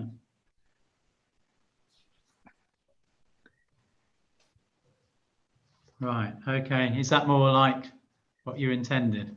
Yes, I think it just makes it simpler, because obviously once the LEMP condition is discharged, there's then no obviously requirement for the information to come back in, but then there's the hook from condition 53 to ensure those continued updates of the LEMP. Right. Okay. Thank you. I've got Mr. Cook coming back to me now. So, Mr. Cook. Thank you, sir. Looking at 47 and 48, I'm wondering if they could be amalgamated, perhaps with the first statement in 48 prefixing 47, if that would be agreeable. And also, I've had another look at BS 5837, and there are more sections that could be relevant to this. So would it be safer perhaps to just put BS 5837 rather than specifying the sections? Because all good arboricultural consultants, consider the document in the round. And I know that SJ trees are certainly one of those consultancies that would, look at all the basic elements of it and incorporate anything they felt was relevant. Right. Okay. Thank you. I'll look at that. And so you're saying 47 and 48. So prior to commencement of any site clearance, ground preparation or construction works of any phase, detailed arboricultural method statement for that phase, prepared in accordance with the BS. And then you're saying to incorporate number 47 as well. Yes. We need the trees, we need an assessment of what's there, and then we need everything to be retained unless, the drawings show otherwise. And then the arboricultural method statement shall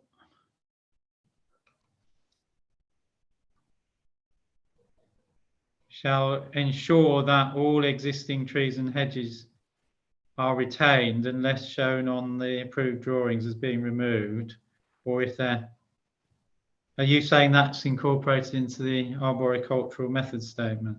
I think that they could be put together, yes, and the method statement, if it identified any trees that did need removal, that could be justified within the AIA and the AMS quite adequately.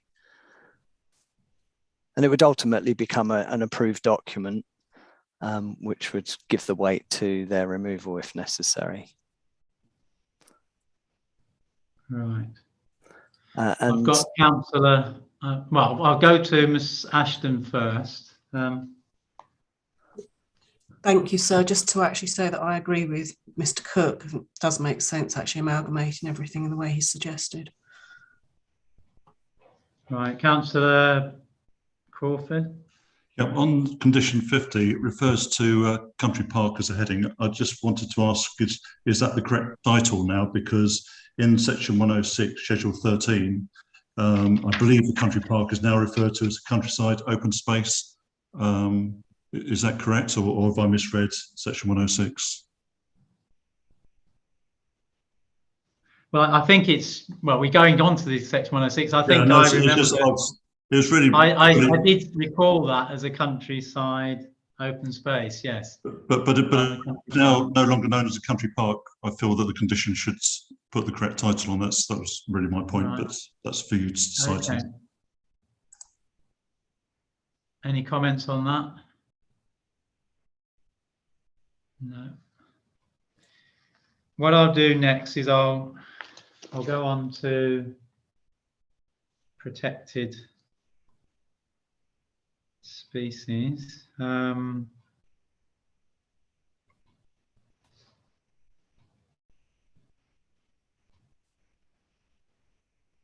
I've not got any comments on any of these for protected species.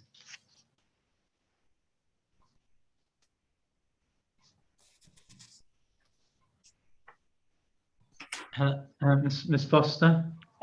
Hi, I was wondering if condition 52 and condition 49 need to be merged. 49 requires the submission of construction ecological management plan, obviously for the implementation of the works during the construction period, but condition 52 requires the submission of a mitigation and enhancement plan. So obviously the mitigation plan will inform the construction management plan. So effectively, we potentially have the same two documents being submitted to inform both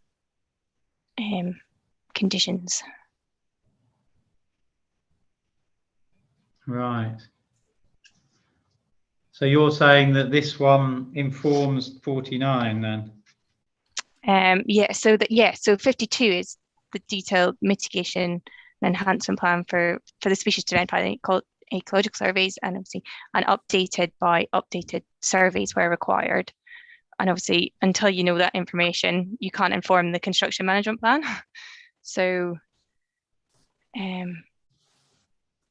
yeah. So really, you put this first part, and then you say, no development shall take place until the site-specific construction ecological management plan that has been informed by these surveys or whatever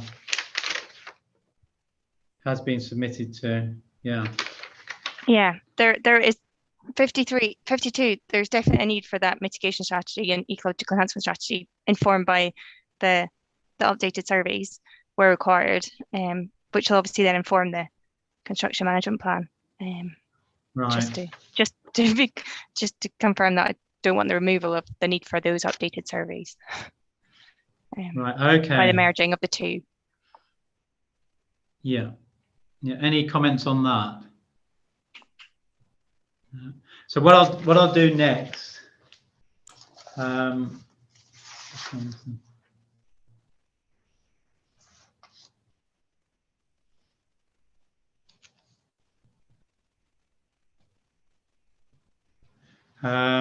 minute, I'll go on to the.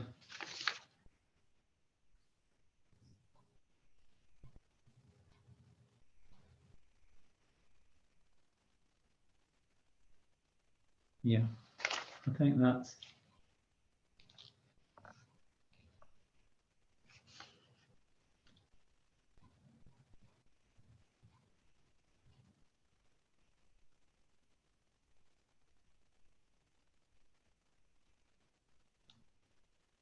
Yeah, on 53, before we move on, that it says the results of the monitoring shall be submitted to the LPA, but it doesn't say when.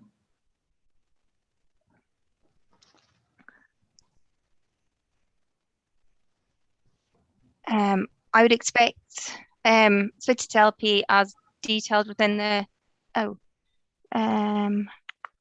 so within 6 months of work commencing, an ecological monitoring plan will be submitted to the LP for approval, and that document will detail when the monitoring is going to be carried out across as part of the development. And as within that document, it will basically set out when the monitoring results will be submitted to the LPA. So if they're carrying out, for example, Great Crest Newt surveys every 3 years, then that's when the results will be submitted to the LPA, depending on the results of the monitoring shall be submitted to the LPA in accordance with the monitoring plan. Yes, thank you. Right, okay, that's fine. Now I'll just go on to the conditions that haven't been agreed, really.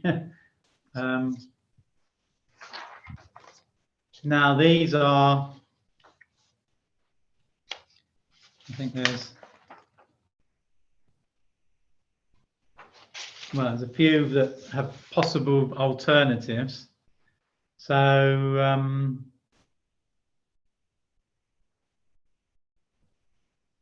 I mean, are there any?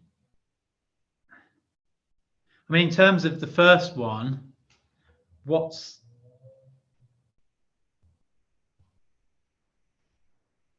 shall be I mean, what weights are suggesting and shall be generally in accordance with the illustrative master plan, whereas the council, which I mean, I assume ABC are representing the council, is indicating that these will be the developable areas that are shown on that plan. Oh no, there's a different plan anyway referred to. They're different plans, aren't they? So they're even referring to different plans. Is there any explanation of why, what the agreed or non-agreed conditions are in these ones? It's Mark Davis from the local planning office. I start off first.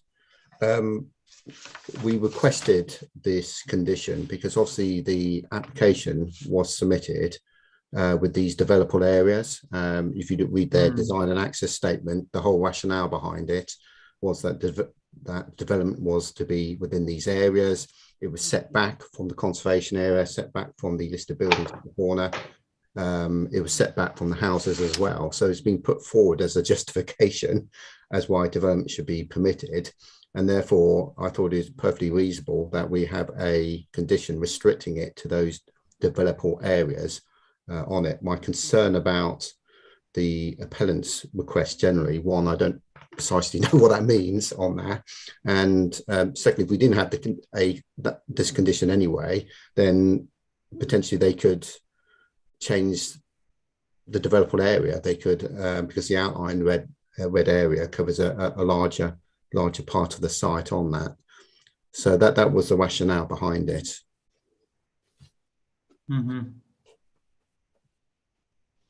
Right, Ms. Ashton.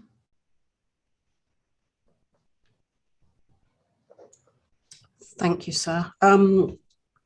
Basically, given where we now are in terms of the evidence and the discussion during the course of the inquiry.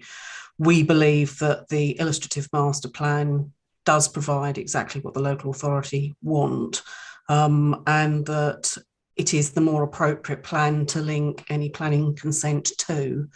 The development plan, the development areas plan that is also included within the application drawings doesn't provide the same level of certainty, and actually doesn't provide for what Mark Davis is suggesting is required by the local authority. So we would suggest to you, sir, that the illustrative master plan is the preferred drawing to refer to. And again, if you could, sir, I'd take you to CD 6.9, which is the Labour and Appeal decision for weights, and condition 4 of that, which has a very similar condition in it, linking that consent to the indicative layout plan in that appeal decision. Mm-hmm. Any other comments on this? No. Mr. David.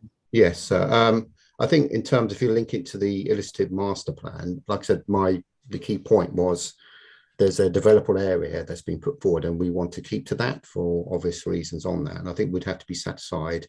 The plan we refer to has shaded areas on it, so I think we'd have to be satisfied the illustrative master plan is sufficient, and in terms of being specific as to what areas can be developed. Like I said, the plan I've referred to is shaded in grey. It's absolutely clear what are the developable areas on that. Mm-hmm. I think I don't. Although that doesn't necessarily show as much detail, does it? The illustrative drawing. I'll just try and get those drawings. I don't know whether. Yeah.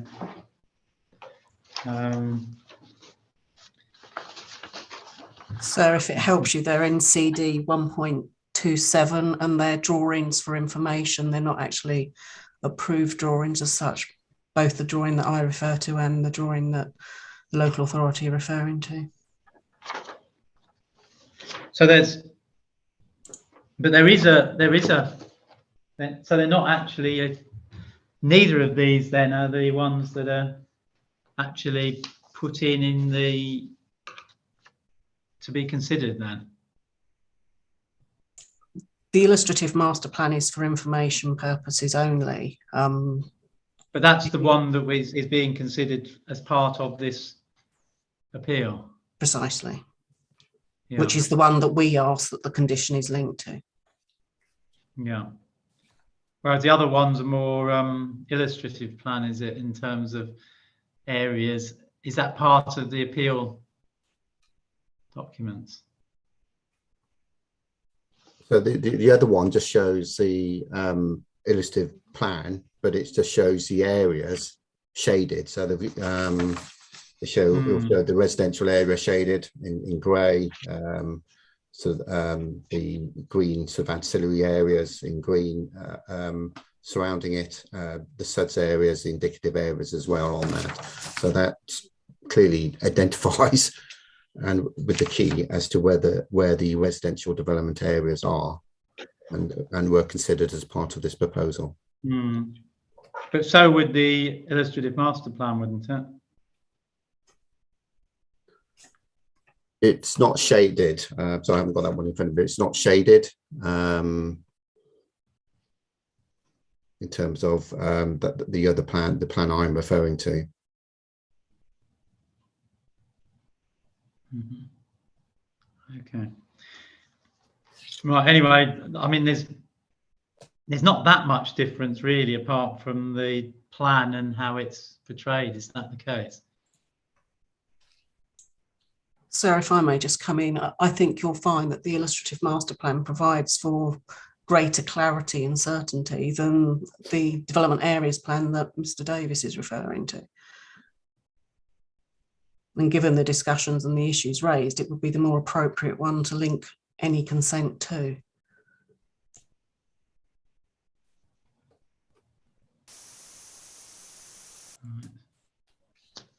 Well, as Mark Davis is coming back on that one, like I said, the one I'm referring to does show actually the illustrative layout anyway, so they are showing the same thing. I think the further point I would make this issue about generally as well as to what that means. And if we get a reserve matters application and you get a layout which is coming out of these areas, how do you define what is generally in accordance with the original illustrative master plan areas for development that were shown? Mm-hmm.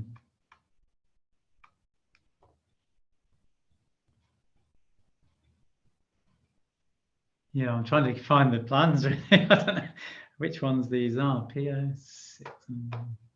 Are they actually identified in the? If you go into CD 1.27, sir, and that should have two separate files. One is drawings for determination and one is drawings for information. It's in the second folder.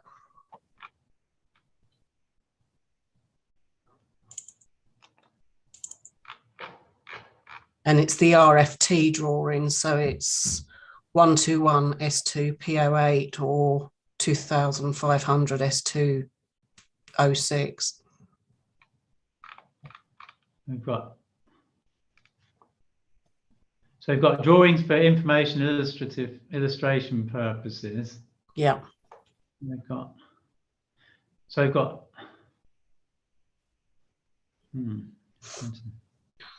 Yeah, this one's down as, so the one that the council's referred to, 200ZZDR. Is the landscape area plan. Yeah, landscape area plan. Right, I've got that one.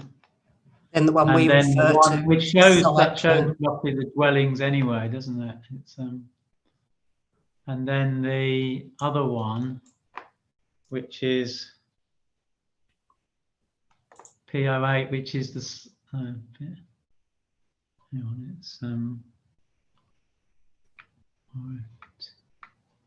Is that this other one's under the other plans? Is it the? No, it should be in the same folder. Field drawings for determination. Sequentially. Sorry? On mine, it's actually filed sequentially, so it should be the one immediately adjacent to it. So you've got 06 and then you've got 08. And 08 is called site plan. Oh, that's the site plan. Yes, I've got that one then. Yeah, yeah. It's the names that have been given. Yeah. Yeah, I've got it now. So there's that one. Yeah. Right. So the main difference then, there's the shaded, but they show roughly the same layout of housing, don't they?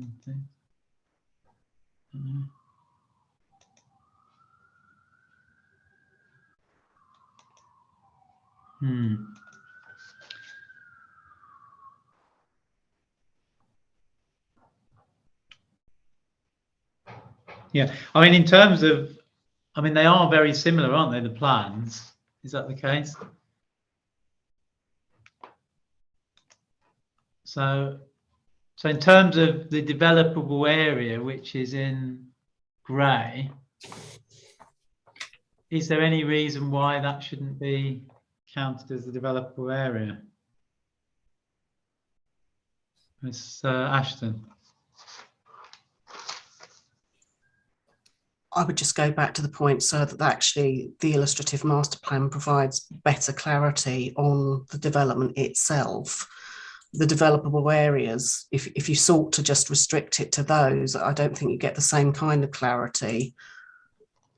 The illustrative master plan is, from our point of view, a better drawing. And as I say, if you look at the Labour appeal decision, that is the approach that was taken in that decision.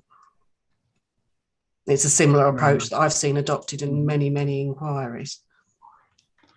Okay, I won't carry on that one. Oh, so I've got Mr. Howell Williams, who's got his hand up. Well, sir, only because I've just become just a little bit concerned, not least because I'm finding it very difficult to pick up and look at the plans being referred to And that's partly because one of the plans being referred to by Ms. Ashton, whilst in the text of the non-agreed conditions is referred to as an illustrative master plan, in fact, it's called site plan, not illustrative master plan. And that made me think, well, what have we been considering? We've actually been considering an illustrative master plan, so-called, and that area of doubt must be clarified in reference to some other appeal decision where the facts and the plans are completely different. It's not helpful with great respect. So there must be clarity, which I suspect should be done outside of the inquiry. The substantive point is twofold. One is Mr. Davies' concern about the use of the word generally, and that is linked to the second point, which is the reliance that the appellants have made in relation to the so-called developable areas. And importantly, Mr. Davies has indicated that the consideration given here has been specifically reliant on the developable areas in order to be sure that there's no impact, for example, on conservation area, listed buildings, or any other aspects.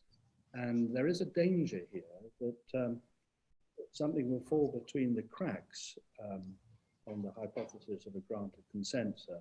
So can I invite perhaps further consideration to be given to the correct plans so that both parties are certain and you are very clear as to what plans should be made the subject of a condition? Yeah. Yeah, I need to know which plans we're looking at, really. I think so. In fairness, the drawing that I have referenced in the column for weights is the site plan. The words illustrative master plan could be substituted for the word site plan. The drawing reference is the site plan drawing. That is very clear. Mm-hmm. Yeah, I mean, there's no reason why it can't be called site plan if that's what it's called. But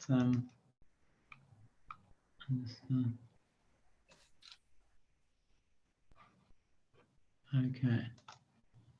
We need to make sure that these are plans that are available and are ones of the plan, because it's these are drawings that are referenced in the statement of common ground. They are drawings that were submitted to the authority and have been with the authority for some time. They're not new drawings at all, sir.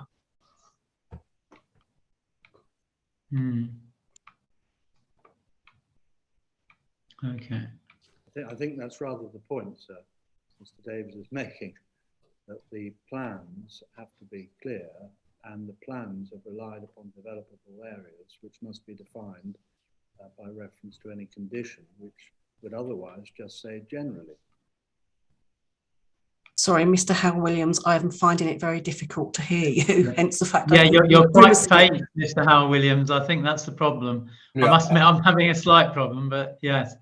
Yeah, I don't know whether you can get close. I do apologise. I was only indicating that the plans have been before the authority for some time, and that's why Mr. Davies is expressing the concern that he is, because the consideration has been based upon so-called developable areas. I'll try and improve on the volume, sir. Yeah, I've got a little. It's a bit clearer now. Now you've got a bit closer, I think. But, yeah.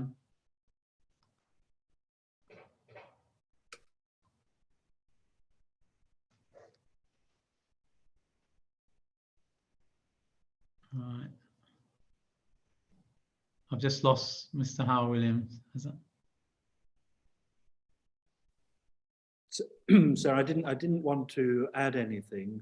I hope our concerns are made clear to you, and I've invited you to invite the parties to give further consideration to these conditions, if you would like that to be done.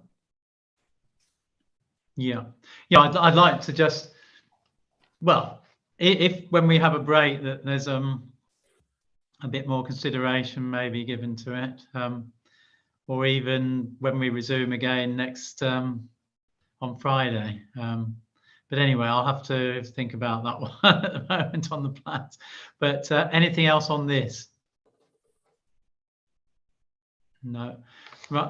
Right. So what I'll do is the evacuation, excavation near trees. So that's number 2.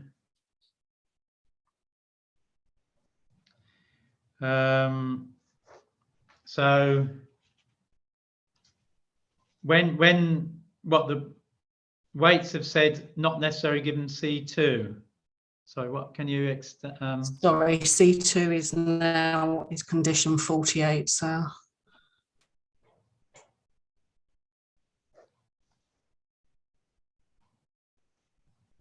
Condition 48. Yeah.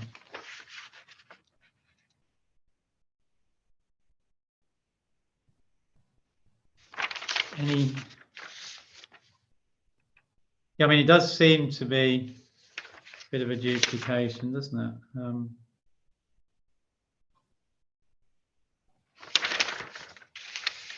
We've got quite a lot of tree. Any comments on that, Mr. Cook? Thank you, sir. This is a very specific condition that is born from many times that service runs or perhaps excavations for foundations are commenced without the local authority not knowing where they're going. And sometimes, you know, this is even perhaps a surprise to the developers when the power networks turn up and wish to start excavating. And I've had to deal with a number of contravention cases where UK power networks have just gone in and started excavating, including one case not so far away from this site where the excavation was done within a TPO tree. So this is just very clear, and it clarifies what needs to be done in terms of getting the services onto any site. I don't think it's a real onerous condition to comply with in terms of getting the information as to where these service runs will be, and perhaps where foundations sometimes within the British standard, they can go within the root protection area of trees, and we need to ensure that there's sufficient control over those in order that they're done in a non-harmful or the least harmful way. I mean, is it that they could be included in the arboricultural method statement, this particular? Sometimes the actual site services, that information is not available at the time. And I believe that a standalone condition for it gives it the weight that it needs, because if lost within other conditions, sometimes this isn't thought about. And as I said, I've had to deal with numerous contraventions where site services are just put wherever their UK power networks see a gap. And I think it puts a burden on any developer to actually really consider where these site services are going and manage how UK power networks achieve that, or other service providers. Right, I'll consider that then. So I've got one or the other, or have it separate, right? Thank you. I'll move on from that because I don't think it's that contentious, really. It's just whether it's necessary or not. But then condition 3 is ancient and veteran trees.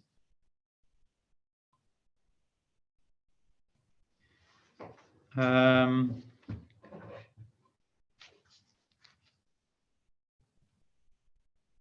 mean, who's going to give me some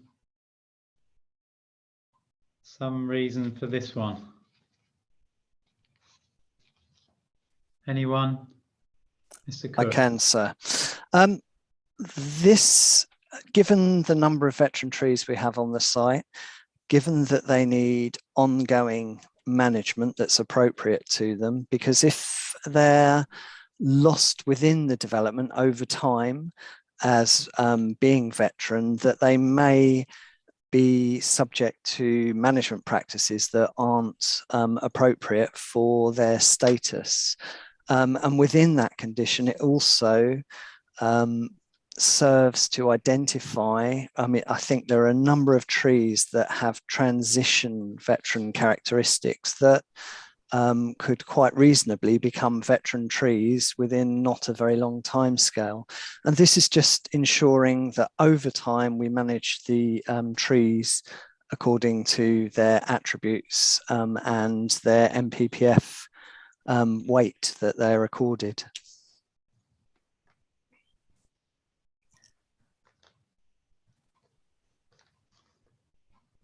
I mean, Waite's comments are no harm, so this condition is not necessary. What are your comments on that? I don't. The intention obviously is not to harm these trees during any development phase, but this is the ongoing management. So this is setting up the future for these trees when they pass into the control of a management company, one would assume. And, you know, I don't believe Waits would harm these trees. This is looking to the future and ensuring that, you know, given the weight that they're accorded within the MPPF, that we respect that weight and manage them appropriately. Mm-hmm.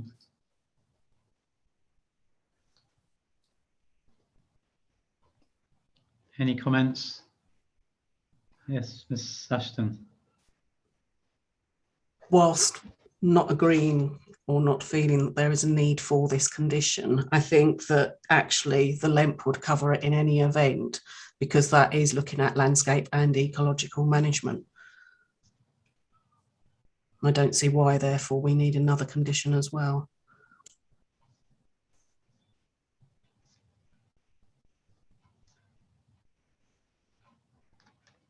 Right.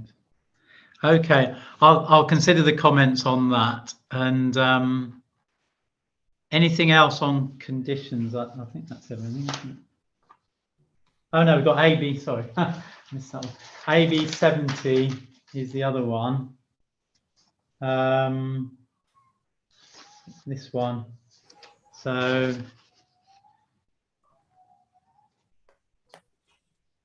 this is to try and take account of AB 70. I mean, in terms of the weights condition, we're saying there's an illustrative master plan. This would go back to Mr. Howell Williams' point. It's a site plan, not an illustrative master plan. But other than that, our position is you have that drawing, and the Secretary of State has still to confirm whether AB 70 will actually be approved in any event. And if it is approved, then it can be dealt with. Yeah. I mean, that seems to cover it. Although I wouldn't say in consultation with Kent County Council, obviously, because that's what the LPA would do anyway. So I'm assuming that's. Any comments, Mr. Yes, Mark Davis here. So I do have comments. Obviously, I did the two conditions we proposed. That was in consultation with Kent County Council's Public Right of Ways, with Kate Beswick, who gave obviously advice in the roundtable session on that, and it is obviously different, or in terms of two parts. And I think the first thing, from our point of view, there's been no agreement with Kent County Council on a diverted route. Neither in our roundtable session do we agree with the footpath route they showed and diversion they showed on their later plan submitted in December on that. So we've requested obviously a condition that the reserve matters shall obviously show this route on that. The second part of that is probably, I would agree, is probably more of an informative, that KCC Public Rights of Way and Access would be looking for the public right of way to run through the open green corridor, a minimum of 2 meters wide. It just comes back to our point that if it goes through the residential development area, this is not a question of putting a 2 meter wide footpath and just trying to cram it in somewhere. KCC would want a proper green route and corridor through that, which would be much wider. This would have obviously significant impact on structural layout and things like that.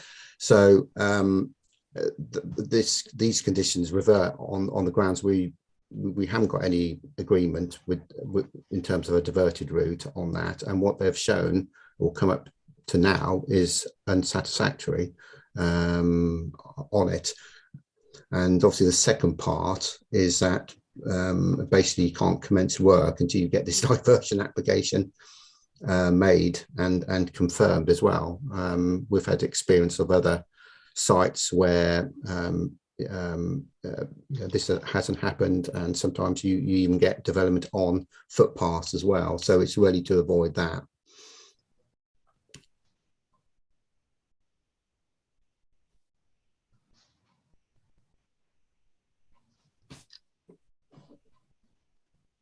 Why doesn't this other, the Waits' suggested condition, allow that? Well, the question on that, it's not, doesn't seem to be linked to the diversion order being made and confirmed.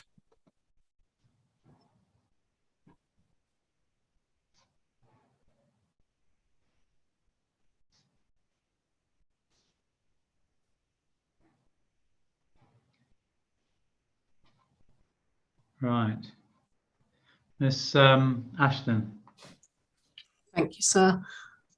The need for a diversion order predisposes that the AB 70 will be approved and confirmed. At this stage, we don't know whether it is. I'm not going to rehearse the debate we've already had about AB 70. We believe the condition that we're putting forward addresses it, should it be confirmed. And at this stage, it isn't. And you will see, sir, when you're on your site visit, other local footpaths and the relationship between them and other new developments within the town, and you'll be able to take your own view on the local authorities' position on the alternative route that we had suggested earlier on. Right. Okay, I can have a look at that. Anything else on that one? Right, thank you. Mr. Davis? No? Well, just to reconfirm, our position is clear as to what we consider, what we think about the footpath on that. So nothing more to add on that.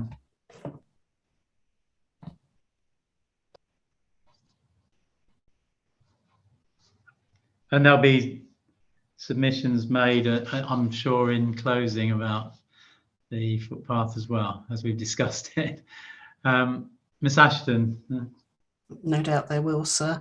The other point is just that there isn't any policy basis for the terms of the conditions that are actually being put forward by the local authority at this moment in time.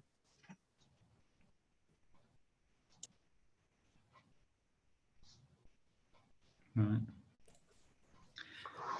Okay, thank you. Anything else on conditions? Councillor? Thank you, sir. Yes, unless I've missed it, I couldn't see anything relating to high quality design for dwellings in this list of conditions. If there is, I apologise, but one of the things that, as we discussed earlier, and that is energy efficiency, and to, where possible, mitigate adverse impacts on climate change. So since these are dwellings, and since gas boilers are going to go up by 2025, and practically every other day we hear a minister saying that people have got to adopt heat pumps, this is an ideal opportunity for heat pump to be installed because otherwise it would be an expensive retrofitting by the residents, and why should the residents have to pay for retrofitting costs? And secondly, and that is, there's a lot of learned discussions on passive designs, which have tool designs, which includes orientation, that is to ensure that buildings are actually kept warm in the winter and cool in the summer. And having read through the design documents submitted, I can't see anything of substance that actually refers to that. And I would like to see, as when we come into reserved matters, that they actually adopt passive designs and come up with some sensible suggestions for the benefit, not just purely of the residents, but also of this country and future laws that will be enacted, no doubt, in the near future. Thank you. Thank you. Any comments on that? Mr. Davis, is there any reason why the council hasn't put forward conditions for that? It just simply wasn't part of the list we looked at, and happy enough for you to consider that. But you haven't considered it before on other development, or? I would have to check on that. So. Okay. Any other comments on that? No. No further comments. Right.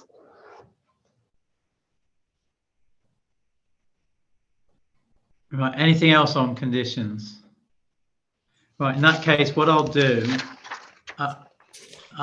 is I'll adjourn for half an hour, and then we'll resume with the section 106. So hopefully that should be enough to try and get things together on that. So the inquiry is adjourned until 12:20. So